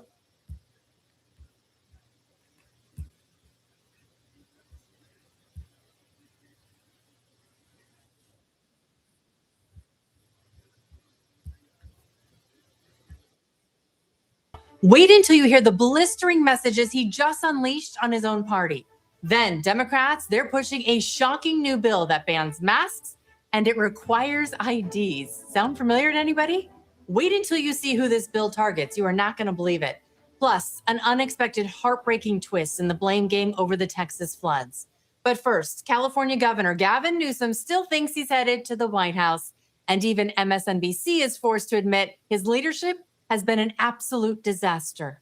That's a guy who, if he runs, he's got a lot to defend in California. If you look at quality of life issues there, man, he's a good fighter, though. He's really good fighter on TV. Really he's a really good debater, but he's got a really big pile of problems back in California. Newsom has been in South Carolina talking to residents, which it's worth noting. South Carolina is an early primary state, which is probably why the governor's there. As a resident of California, I think I speak for many when I say I wish he would work this hard for the people who employ him right now. But while he's in South Carolina, maybe he can do us a favor, talk with the governor and figure out how he's able to keep his gas prices so low, because we would enjoy a nice little break at the pump if we could get one. This post on X pretty much sums up the reaction the governor is receiving. David writes, quote, "I can't think of anything more disrespectful. Gavin Newsom is in South Carolina while LA still looks like this 6 months after the fire. This photo was taken this week. When Californians need their governor, he's not even in the state." Now here's Steve Hilton, who's the Republican candidate that is now running for Newsom's job. What has Gavin Newsom done in the last 6 months? He's presided over the continuing increase of gas prices, the highest in the country. He's totally failed to respond in the way that he promised to this wildfire disaster. He promised a Marshall Plan to recover and rebuild LA. Instead, you walk around here, you see this community still devastated, debris everywhere. It's a total disaster. He's totally failed on every front. He's also failed our daughters by refusing to uphold Title IX, selling out our female athletes in the name of woke politics. And let's not forget his sanctuary city policies, an absolute disaster for hardworking Californians. Yet again, Newsom's on the wrong side of the issue. Because here's the truth. It doesn't matter how you slice it, spin it, or pull it. Across the board, Americans want every single illegal immigrant out of this country. Not just the violent criminals, not just the repeat offenders. I'm talking all of them. Deport all immigrants who are here illegally, 55% the New York Times, Marquette 64%, CBS News 57%, ABC News with a slightly different question, 56%. So what you're seeing essentially here is a very clear indication that a majority of Americans, in fact, when they're asked this blunt question, which I believe gets at the... I never thought... That was part one.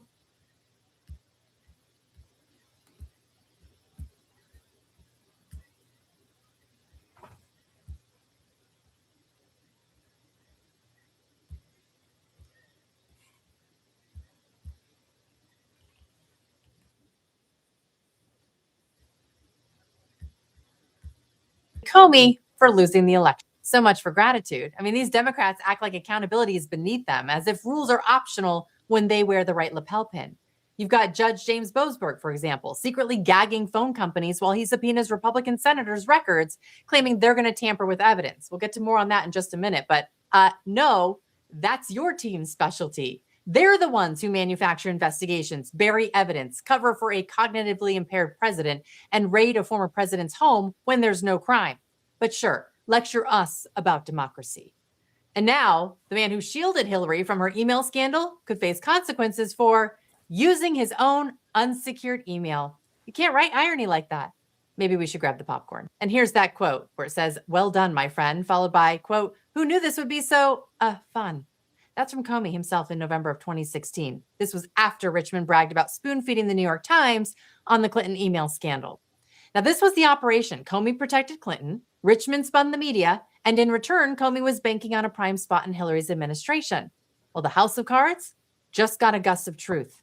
Now, let's talk about where this evidence came from and how Halligan's filing raises the possibility that Comey straight up misled Congress. Here's the note. It literally says, quote, "HRC plan to tie Trump." HRC herself, that's Hillary Rodham Clinton. I mean, you don't need a law degree to figure out what this means. Comey lied under oath, and now it looks like the truth just found its way into his inbox. And Judge James Boasberg also in hot water after it was revealed that he signed secret warrants to seize 2 years of phone records, text messages, and metadata from 9 Republican senators. Ted Cruz, Rand Paul, Josh Hawley, the list goes on. And then breaking news today, I can now report that President Trump's records were also seized in the Arctic Frost investigation. Pam Bondi writing today, quote, during the Arctic Frost investigation, we found that special counsel seized President Trump's government-issued phone. This means the Biden administration turned over President Trump's phone to special counsel, an unprecedented action. In addition, special counsel subpoenaed all of President Trump's personal phone records. We can never again allow this kind of government weaponization in America. I submitted these new documents to our partners on Capitol Hill. I commend our team at the FBI for working diligently to expose this. This is the smoking gun America's been waiting for, a two-tiered assault on our republic by a rogue Biden DOJ that makes overreach look like a polite suggestion. Pam Bondi just tore the veil off. They didn't just raid Trump's home. They practically handed off his official White House phone like it was a participation trophy and subpoenaed every call, text, and whisper from his life. Unprecedented? More like bureaucratic micromanagement nightmare. On about that grateful part, here's Hillary Clinton in 2017. Okay. Got two hours in. We got George.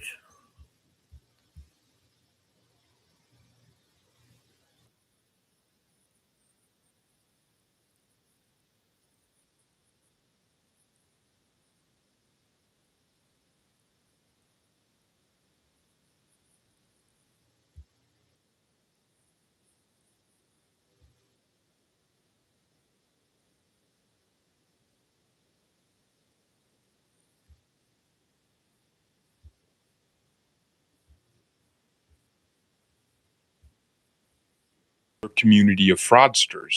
These are people that do nothing but complain. They complain. And from where they came from, they got nothing. We don't want them in our country. Let them go back to where they came from and fix it. That's a depressed face if I've ever seen one.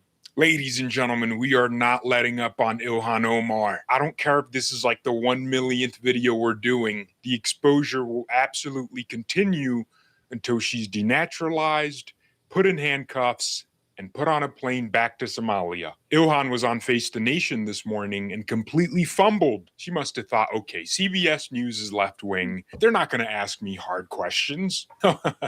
She was wrong. Yeah, CBS is still a commie news network, but they asked her all the questions and even forced her to watch the clip of Trump talking about her and her fellow Somali pirates who hijacked Minnesota. And you could tell she was uncomfortable. Hence why even the left-wing viewers of CBS did not buy any of her answers. I have an extension that allows me to see YouTube dislikes. The video has over 2 times more dislikes than likes. They don't believe her at all. Safe to say she convinced absolutely nobody. These comments are glorious. This guy says she's in pictures with the scammers multiple times.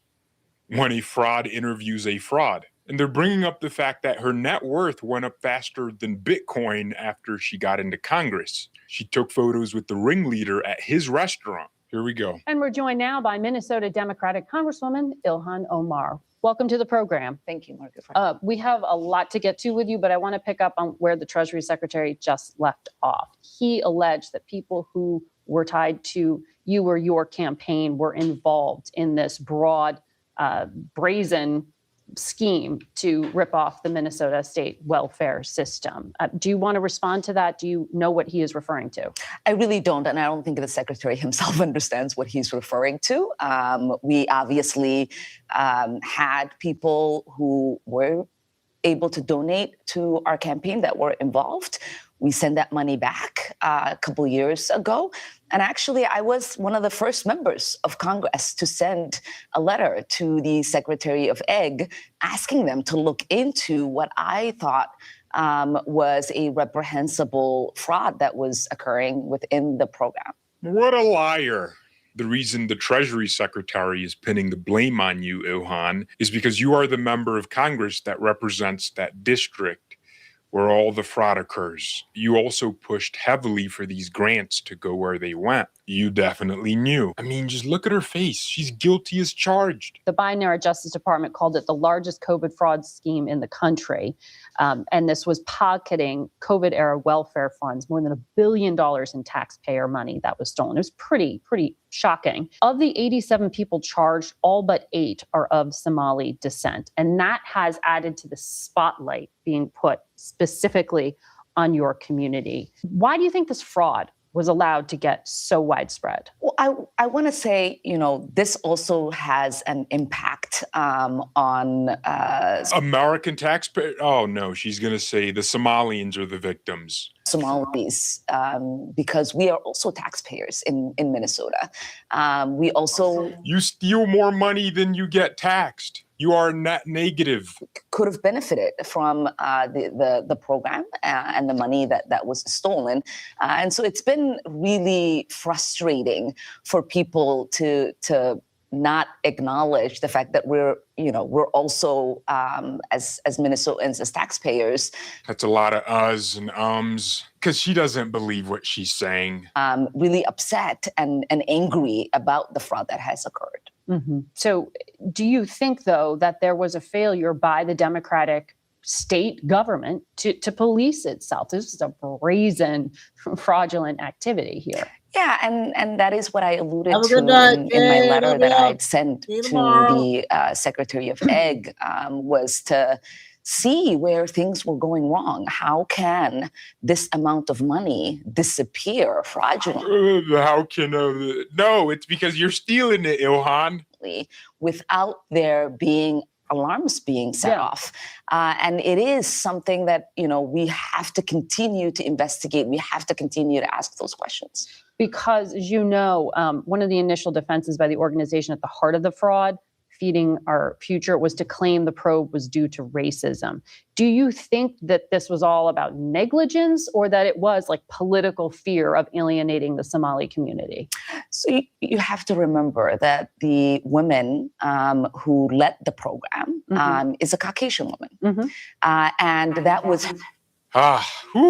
It's the white people's fault. It's always white people, huh? CNN recently said the J6 pipe bomber is white. And you could kind of see where they're coming from just looking at the picture of him, right? Utter ridiculousness. We do know that when the money was stopped, they did sue. The AG, Attorney General Keith Ellison, defended the department in that lawsuit. It was a judge that said it should continue, that money should continue to go out. And so It's the white judge's fault, too. It's not the Somalis' fault for committing the crime. It's the system's fault. Okay, now we get why this has so many dislikes. She's really low IQ. What is she saying? This right here is gold. This is where Ilhan Omar was forced by the host to watch President Trump go in on her community of fraudsters. The president has been very focused, not just on them, but on you. In this extraordinary cabinet meeting, he said Somalis, quote, come from hell. They complain and they do nothing but bitch. This $49 portable heater is disrupting the entire heating industry, and big brands are trying their hardest to... Take a listen. These are people that do nothing but complain. They complain. And from where they came from, they got nothing. We don't want them in our country. Let them go back to where they came from and fix it. Thank you very much, everybody. That's a depressed face if I've ever seen one. Ilhan's probably thinking, dang, he cooked us. Well, I probably shouldn't say that because she never thinks. And if she does, it's with subhuman IQ. Vehement agreement from his cabinet members there. I just wonder what the reaction is in your district to have that from the highest office in the land. it's disgusting. It's completely disgusting. These are Americans that he is calling garbage. No, Somalis. Oh. And they don't consider themselves Americans. They consider themselves Somali first. And we feel like there is an unhealthy obsession that he has on the Somali community. And No, it's because you guys are stealing billions of dollars. unhealthy and creepy obsession that he has with me. I think it is. It's because you're in Congress and you shouldn't be. You married your frickin' brother. Also really important for us to remember that this kind of hateful rhetoric and this level of dehumanizing can lead to dangerous actions by people who listen to the president. And 95% of the Somalis in your state are U.S. citizens. Yes. Therein lies our problem. Everyone wishes they weren't. What do you make of this argument of failure to assimilate and sort of ruining America? How do you understand this? I mean, when I think about Stephen Miller and his white supremacist rhetoric, it reminds me, yes. Stephen Miller's Jewish. It reminds me of the way the Nazis described Jewish people. Wait, Stephen Miller is Jewish, and you're saying he's a Nazi? Okay. I don't know what's worse, saying Stephen Miller is a National Socialist or comparing the Somalis to Jews in Germany. No wonder they're now saying Minnesota is their promised land. They're saying it as a joke, but every joke has an element of truth in it. And the reality is they are taking over Minnesota as if it belongs to them. Well, Ilhan doesn't help herself. Things are only going to get worse from here. Investigators are currently looking into her connections to these fraudsters, and it's only a matter of time before we get a report implicating her criminally. And I'm going to be here to celebrate. Thank you all very much for watching. God. Okay, I got one more. It's 8 minutes, and then I got the last two I'll probably play will be cast videos.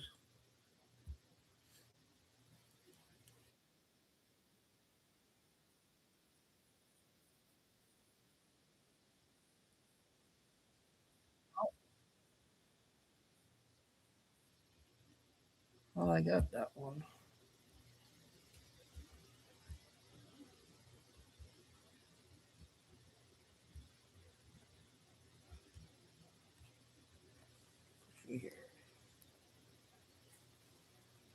Well, we'll just get you the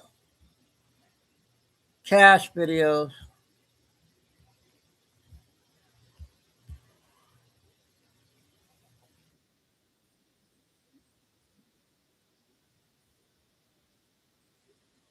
Growing by the day. The total amount of fraud could total up to more than $8 billion. Governor Tim Walz, who is up for re-election, is under fire for all of this happening under his watch. But he says they've paused these programs. They've brought in outside auditors to get an idea of how far-reaching this fraud was.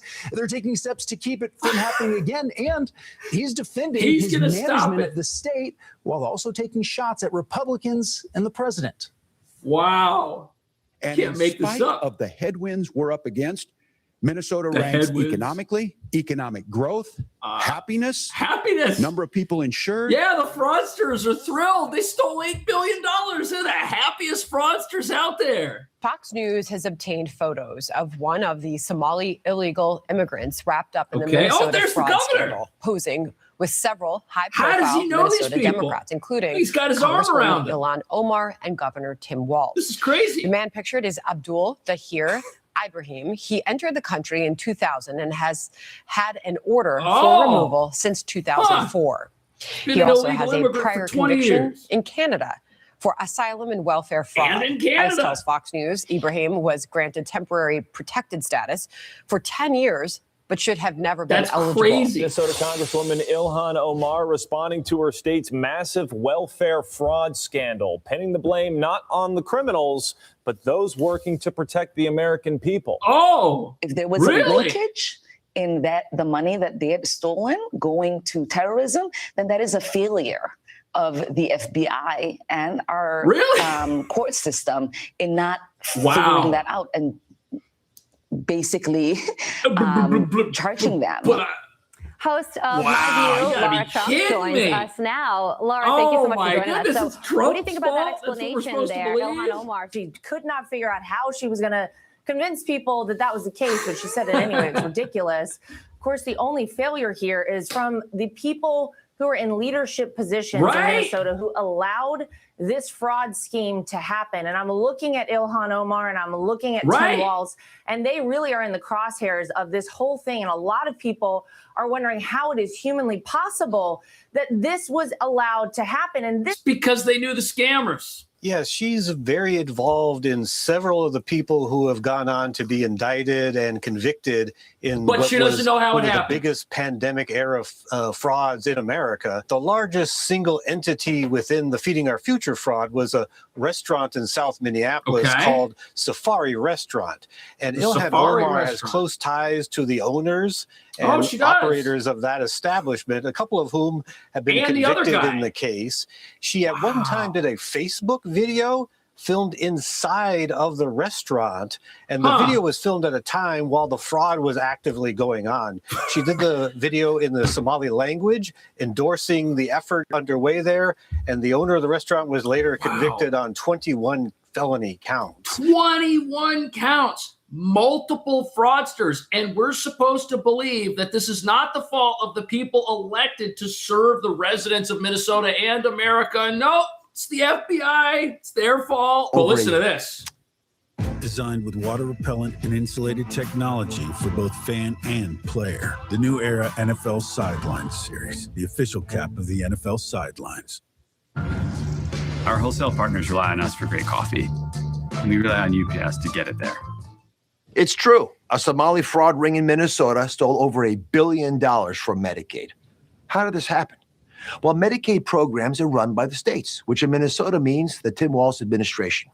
Governor Walz and the state's other Democrats rely on Somali votes to get elected. So they decided to look the other way because they were afraid of, quote unquote, political backlash. Don't take my word for it. That's what a Somali American fraud investigator told the New York Times. When these scammers realized that nobody was guarding the cash register, they went gangbusters. One program designed to provide housing stabilization assistance to patients ballooned to $104 million. When 4 years ago, it was projected to cost only $2.6 million. Some of these taxpayer so there funds- we go. The welfare systems in these states are administered by the states. So it's up to Governor Walz to dole out this money. And it sounds like he was giving it to people who never should have had it to begin with. It had totally fake programs. It itself is now looking into the possibility of fraud in another Medicaid program. Minnesota's Department of Human Services is now pausing the issuing of new licenses for disability service providers over concerns of fraud after an explosion in the number of applications for new licenses over the past 5 years, going up 283%, while the number of people needing those services only increased by 25%. So 283% more licenses to get disability money to treat patients, but the number of patients has not gone up by an amount that warrants this sort of thing, unless this is another potential scam and the fraudsters are going to get their licenses to treat patients who we then find out don't actually exist and aren't actually out there, which is what's been happening. They said they were feeding people who didn't exist, housing people who didn't exist, and why would this be any different? People who were tied to you or your campaign were involved in this broad that is the brazen allegation scheme to rip off the Minnesota state welfare system. Do you want to respond to that? Do you know what he is referring to? I really don't, and I don't think the secretary himself understands what he's referring to. We obviously had people who were able to donate to our campaign that were involved. We send that money back a couple years ago.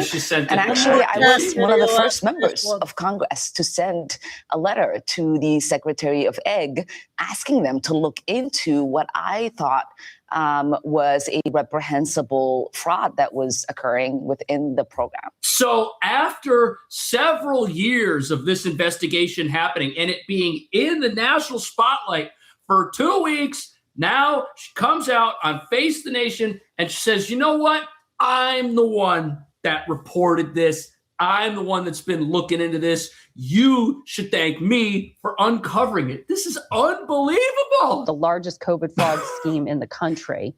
But don't worry, she discovered it for us. COVID-era welfare funds. Her and Tim Walz, they were going to stop in taxpayer money that was stolen. It was pretty shocking. It is.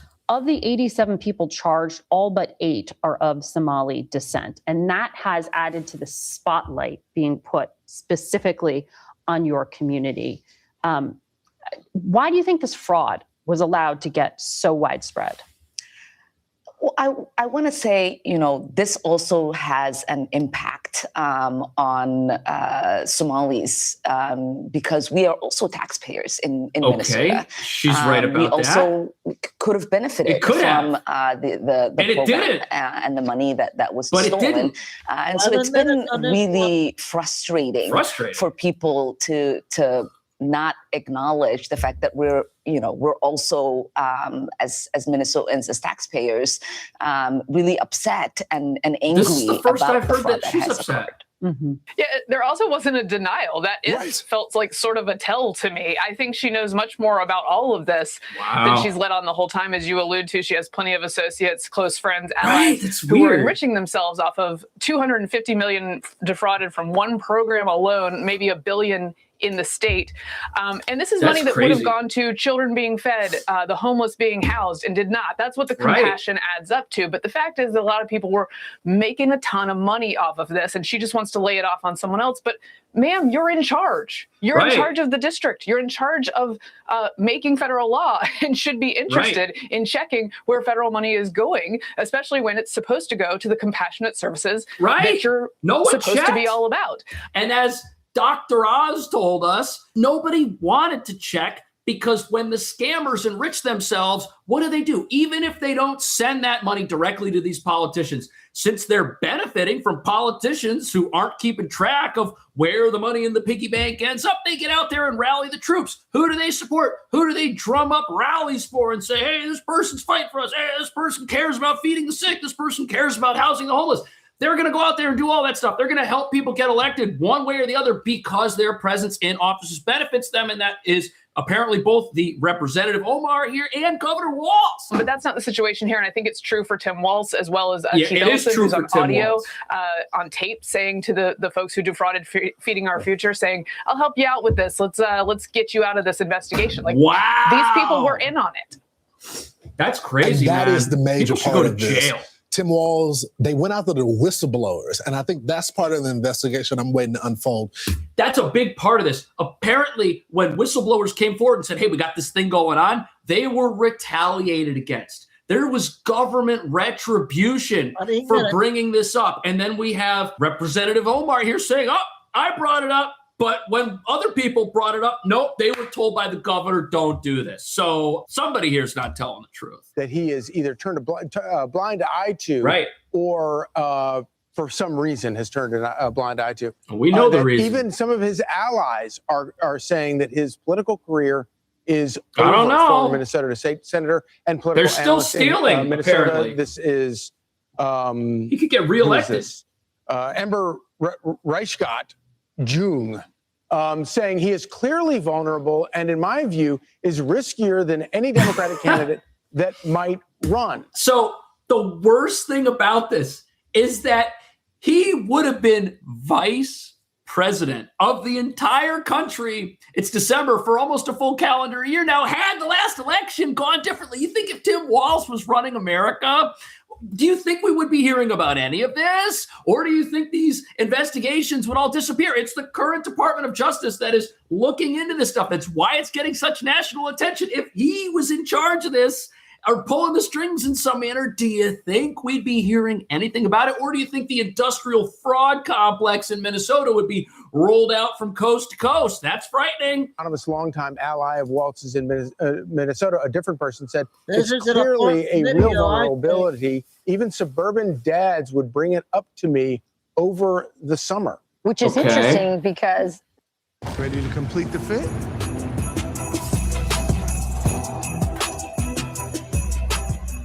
Headway has provided an incredible sense of freedom to have a practice in a way that I want to live. This news of this fraud has been circling around Minnesota for a while, but it's really broken open. And because we weren't supposed to find out. The biggest fraud case in America. This was the Over $1 billion blueprint is for probably America right more here. to come, more Looting America. things to come out of this as well. Was it incompetent? But there he is. Was there some skimming of money off the top, and sort of putting It's in a a blind fraud eye to it? We don't complex. know. But the investigation is going to continue. The DOJ has promised to get to the bottom of this. But Griff, everyone's trying to wash their hands of all of this. They're going to throw the Democrats in Minnesota are throwing Tim Walz under the bus and saying that's on him.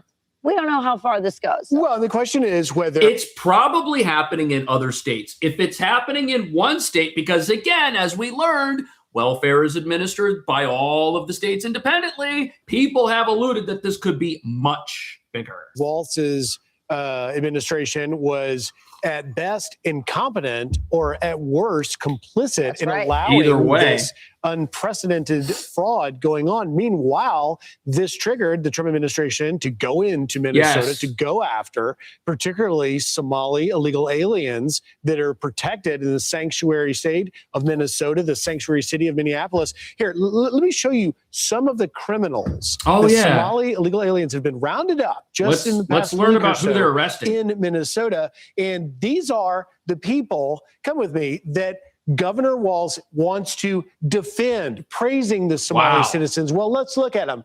Mohammed Syed, convictions include domestic violence, trespassing, assault on a peace officer, damaging property, and the list goes on. But there's a whole handful of them. You've got Sharif Abdi, a gang member. Convictions include fraud, vehicle theft, multiple. But this is not what you hear from the activists and the sanctuary rioters who are out there like they are in every sanctuary state when ICE shows up. They're saying the exact opposite. They're saying that this is not who's actually being arrested. Friday, our cameras caught handcuffed men exiting vans and boarding a plane at MSP Airport. Oh, those are deportation Activists flights. say this is a deportation flight taking arrested immigrants out of state. It's unclear who these people are, but the scene caps off a week defined. I just heard who by they what were. The Department of Homeland Security is calling Operation Metro Surge. This week, the Department of Homeland Security's Operation Metro Surge hits the Twin Cities. The agency announcing ICE arrested 12 of the worst of the worst. Among them, this man, 46-year-old Abdul Qadir Sharif Abdi, who DHS describes as a current gang member. Okay. How would you describe him? I would describe Abdi as the friendliest guy that I know. He was So the law enforcement agency in charge of protecting the country says he's a gang member, but this random person says he's a great guy. Court documents show Abdi came to the United States from Somalia as a refugee in 1996. He faced deportation multiple times, convicted of stealing a vehicle, shoplifting, and other offenses between 1999 and 2006. Each time he was ultimately released, given deportation to Somalia was not reasonably foreseeable at the time. When those conditions changed, ICE detained him in 2018. In a report filed in that case, a magistrate judge noted that he had worked to turn his life around. If you were living in a country illegally and the country said, look, we need to deport you, but your home country is so dangerous, we're going to wait to do it because we're not the big jerks the riot mobs out there are saying we are. If that's you and you know that, hey, I got an opportunity now to turn my life around and possibly stay if they see that I'm now on my best behavior. Is that what we're looking at here? It might be. He's always been a person that he would give his shirt off of his back to anybody. To anybody. What about the people he stole group from? of supporters when a judge released Abdi for what friends and others hoped would be the final time. Rejoining the community in Minneapolis, Taylor met Abdi as her neighbor. You can't even really say he goes out of his way to help people. That just is his way. You know, the people that are out there sticking up for these fugitives, they'll say anything.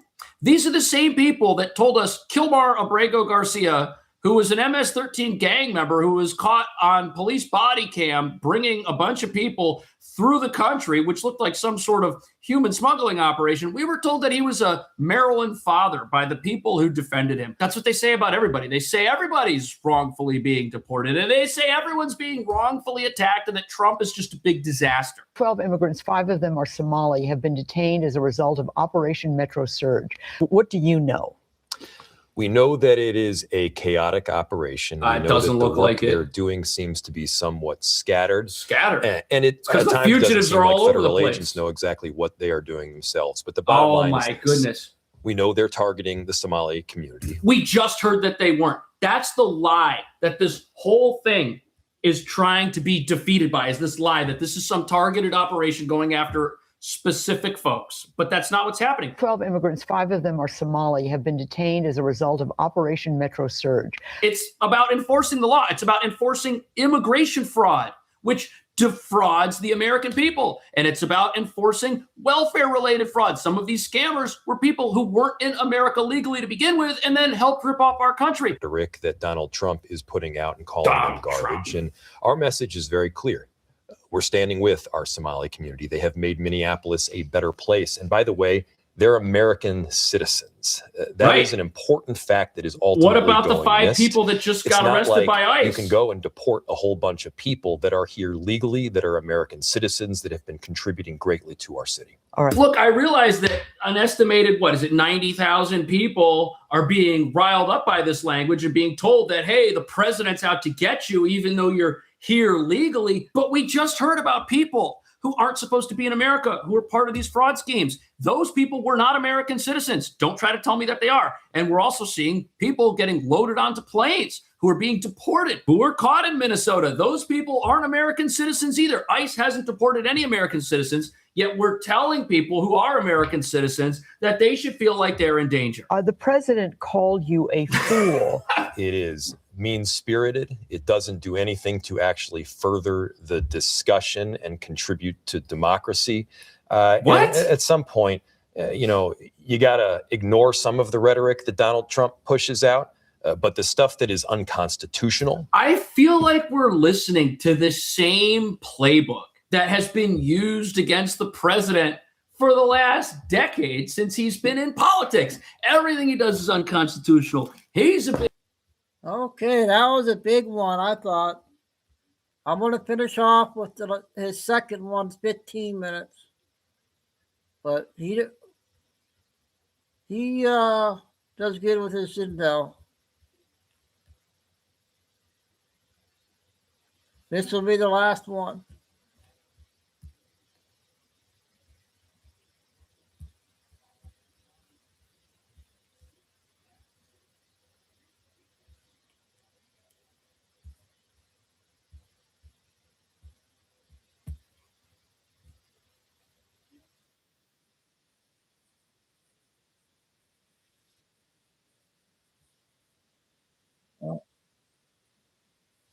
Wrong one.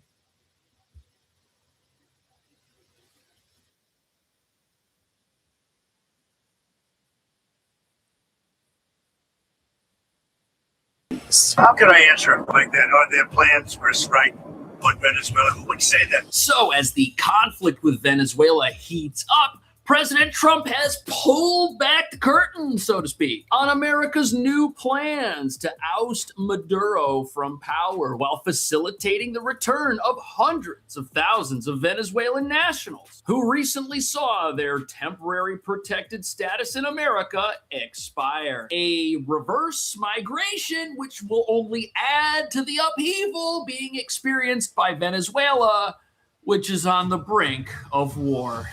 Meantime, he's also doubling down on his threats on Venezuela, with the possibility of taking action on land in that country and perhaps very soon. In fact, this morning on Truth Social, he warned pilots and traffickers that they should consider the airspace above Venezuela to be closed.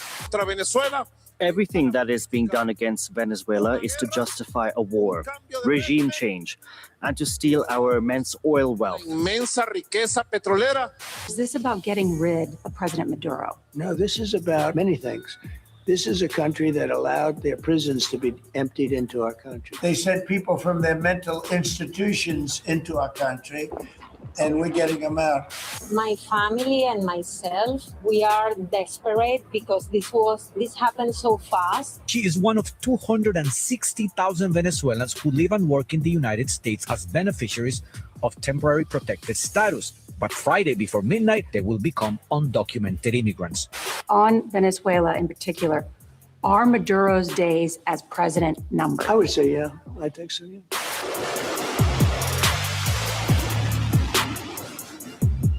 So if Maduro surrenders, where does he go? What country does he flee to? Some people say the Middle East. Others are saying Russia. But you know something? Nobody's talking about how Nicolas Maduro doesn't have to go anywhere if he just shuts down the cartel that he allegedly runs which controls his entire country. But you see, the thing about that is it's not only alleged that Nicolas Maduro is the leader of the Cartel de las Solas, but also the Tren de Aragua gang, two criminal organizations with operations reaching as far as American sanctuary cities like Chicago, where their illegal operations prop up his lavish lifestyle, while the people of Venezuela experience nothing even close to the American dream. Speaking of which, over 200,000 Venezuelan nationals that were living here in the United States just had their temporary status here expire, which means they now have to head home. And that could be another big problem for Maduro, and that alone might even force him from power. Or at least it'd be icing on the cake when you look at all of the military pressure on Venezuela from the United States, because this country has rigged the deck against its own citizens for so long. If it experiences a sudden population increase, this stronghold of socialism could collapse, leading to a reorganization of government that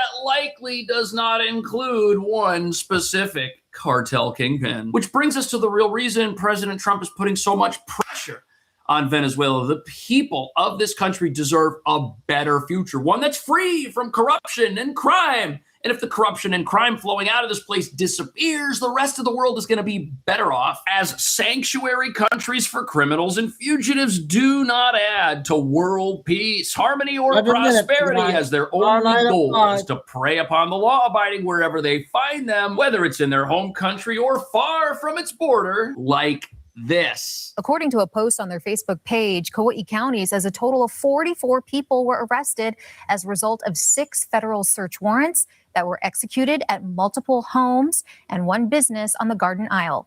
Kauai County says among those arrested were 2 suspected associates of the foreign terrorist organization Tren de Aragua, based in Venezuela. How did they get to Hawaii? And how are they there with 44 other people in some organization that is so far from Venezuela? Now, of course, the vast majority of Venezuelan nationals in the United States did not come here to be gang members or criminals, but because of a lack of vetting at the U.S. southern border, it seems criminals exploited this situation in ways we're still finding out about, making their way to every corner of our nation. Something the president is right to call out. Venezuela's been very bad. Venezuela's been really bad in something else, probably worse than most, but a lot of other people do it too. They would empty their jails into our country. They sent people into our country that we don't want. They sent people from their mental institutions into our country. Do you need $300, $500, or even $1,000 fast? And we're getting them out. The president's right. Venezuela has not been very nice to the United States. And you know something? It's about time somebody did something about this, as this country's enabled criminals to enter our country along with their own citizens whose lives were ruined by those very same criminals. A terrible situation, but now things have changed. Tren de Aragua is on the ropes along with the Venezuelan government, and there's now talk of Maduro suddenly fleeing the country and vanishing, leaving behind a shattered shell of a country that's been off limits to its own people for decades. Verified that Maduro had reached out over the course of the past week and a half or so to potentially float the idea of his departure and his possibly immediate family and possibly some close senior personnel around him.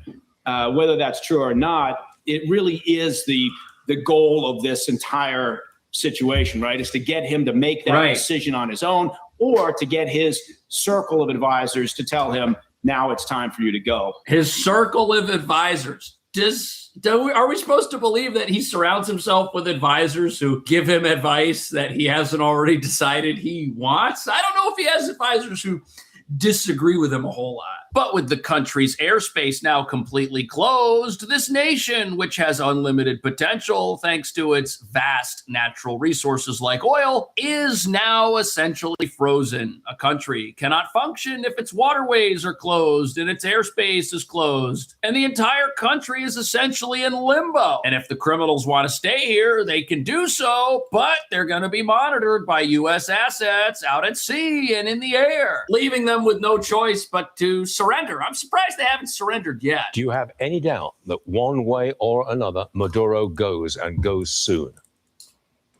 Yeah, I don't see how he keeps this going. I mean, I think he's also looking at the idea of, does Venezuela have any leverage? Does his regime have any leverage? A card to play, perhaps, and that would, of course, be revolving around the oil. Right, that's their top resource. Now, the Maduro regime and the Chavez regime before it, they've driven this country into the ground, and so there's the possibility that he could play that card and say as a transaction. I don't believe that for 1 second. This is a socialist dictatorship, and look at this. Who's going to trust them? They nationalized their oil industry in 1976. This action brought 21 oil companies and 17 related businesses, including subsidiaries of Exxon, Shell, and Mobil, under government control. They stole private businesses who just took them over. What? No one's going to believe them if they say, yeah, come on in, bring your businesses in, and, we'll work something out. You can't trust these guys. They have zero leverage. Let's be clear about something else. The U.S. doesn't even want Venezuela's oil because right next to Venezuela, you've got a country called Guyana. This is a free country which speaks English and also has a ton of oil. And those same companies that Venezuela took over 40 years ago, well, guess what? They're breaking ground in Guyana right now. And that country is about to become incredibly prosperous. And guess what? The U.S. isn't there taking it over. The Trump administration doesn't have troops in Guyana stealing their oil. No, there's a great arrangement going on there between private businesses and the Guyanese people, and it's going to make their country rich. If you could trust Venezuela, maybe you could work something like that out. Perhaps if a new government comes into Venezuela, a government which is friendly to world peace and its own people and doesn't want to steal businesses, maybe something could be worked out then that would really turn Venezuela around, that would bring wealth to its people. The only question is, will that happen before their dear leader brings airstrikes down upon his own country? Nicolas Maduro regularly says that the U.S. wants to oust him. Everything that is being done against Venezuela is to justify a war, regime change, and to steal our immense oil wealth, No one cares about your oil, which is the dude. largest oil reserve and the fourth largest gas reserve in the world. Right. Maduro, who's been in power since 2013, is no stranger to repressing opposition and dissent. Amidst the escalation with the U.S., he's mobilized Venezuela's troops, all the while continuing to benefit from the military support of nations like Russia, Iran. You know what?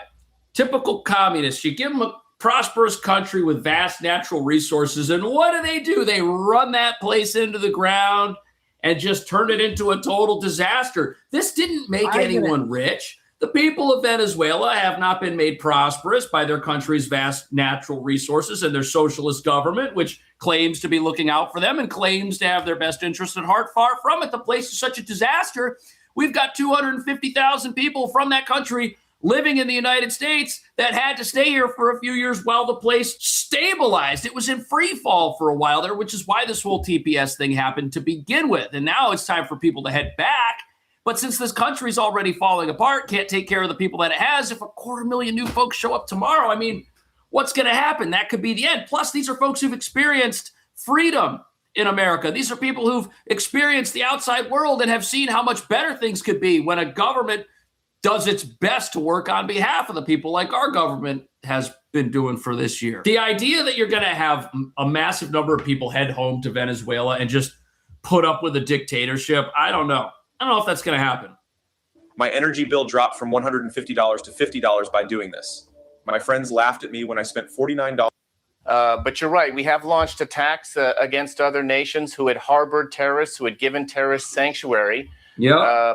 But I find that to be a little bit different than the current situation. I think the president would do well to present the evidence that we have to the American people.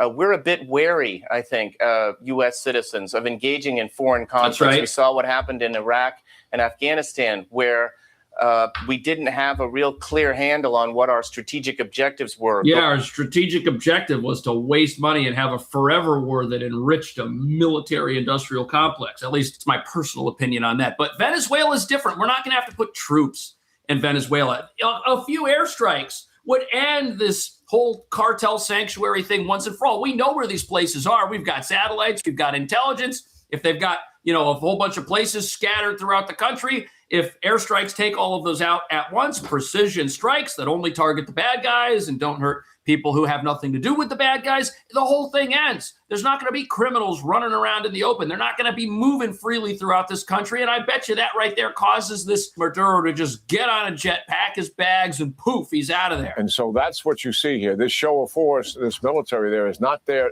to kill speedboats. It's there to demonstrate to Maduro that it's in your best interest to voluntarily leave. Yeah, right. The president has already made up his mind, I believe, that regime change is what is called for here. And so our viewers understand. In 1989, President George H.W. Bush directed a regime change in Panama of Noriega. He was indicted in this country. He felt completely justified in physically removing him from power by conducting an invasion to do that regime change. In 94, just a few years later, President Clinton did much the same thing, dealing with Haiti, when a military dictator took over and removed the democratically elected president. The mission was to restore that democratically elected president to power. That was Aristide. Presidents of... So, okay, we have past precedent in our hemisphere, in our sphere of influence, that did not turn into Iraq-style confrontations, forever wars, if you want to call it that. President George H.W. Bush, President Clinton, and now possibly President Trump. The very same thing could happen here. And there's a component to all of this that people are forgetting. Who just won the Nobel Peace Prize?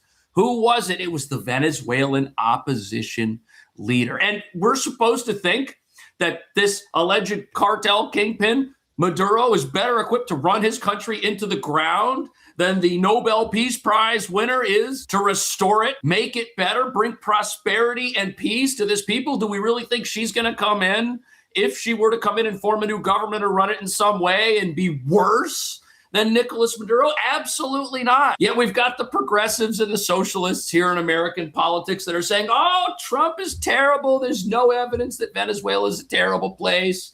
He calls this gentleman a dictator, but that's not true. I mean, it's like these people are just, He's conducting a comprehensive campaign. The ships, the airplanes, and the rest of it is focused on Maduro principally, but the campaign is much, much larger than that. Yeah, well, and thank I you. applaud the efforts. I mean, we've been wringing our hands about this for years. Right. Martha, not doing much about it. No, I think you're so right. Clearly, we want Maduro to voluntarily get out of there. But the president has a lot of options. And certainly, Maduro is much aware of what those options are. Yeah, much of what happens here is likely more in Maduro's hands than anybody else's. Right. So it's up to him. He could end this whole thing tomorrow if he just leaves town.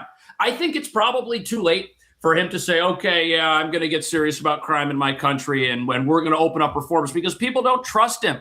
Nobody's going to trust him if he comes out and says, you know what, I'll work with everybody. I want to restore peace and prosperity to my people, bring in outside businesses. Let's make a deal. Let's fix my country up. And then what? In 4 years, we've got some new U.S. president. And what happens? They take everything back over again and just use the money and prosperity they achieved temporarily to continue their regime. I think we're past the point of that. I don't think any kind of leverage even exists for Venezuela. I guess the only question now is, are we going to see something more happen in this country? Will there be precision strikes which eliminate the cartel infrastructure here? Why would Mr. Maduro have any reason to stay? I don't think he would. I think he would hightail it out of there the second that happens. Okay. Well, Cash does a great job. He gets a lot of views. Over 2,000 views, I think he gets every video. He does a good job. Okay, thank Kay and Michelle and everybody and all the new people. Welcome. Thank you for coming in and hope to see you next time. And until tomorrow evening, unless something develops. And God bless. Remember, please hit the like, and we'll get the links for the backup channels hopefully tomorrow. Michelle's working on it. So she stay safe, stay strong, and never give up. Signing off. Chico and ndws. Till tomorrow, you guys. See you tomorrow night. Have a good one.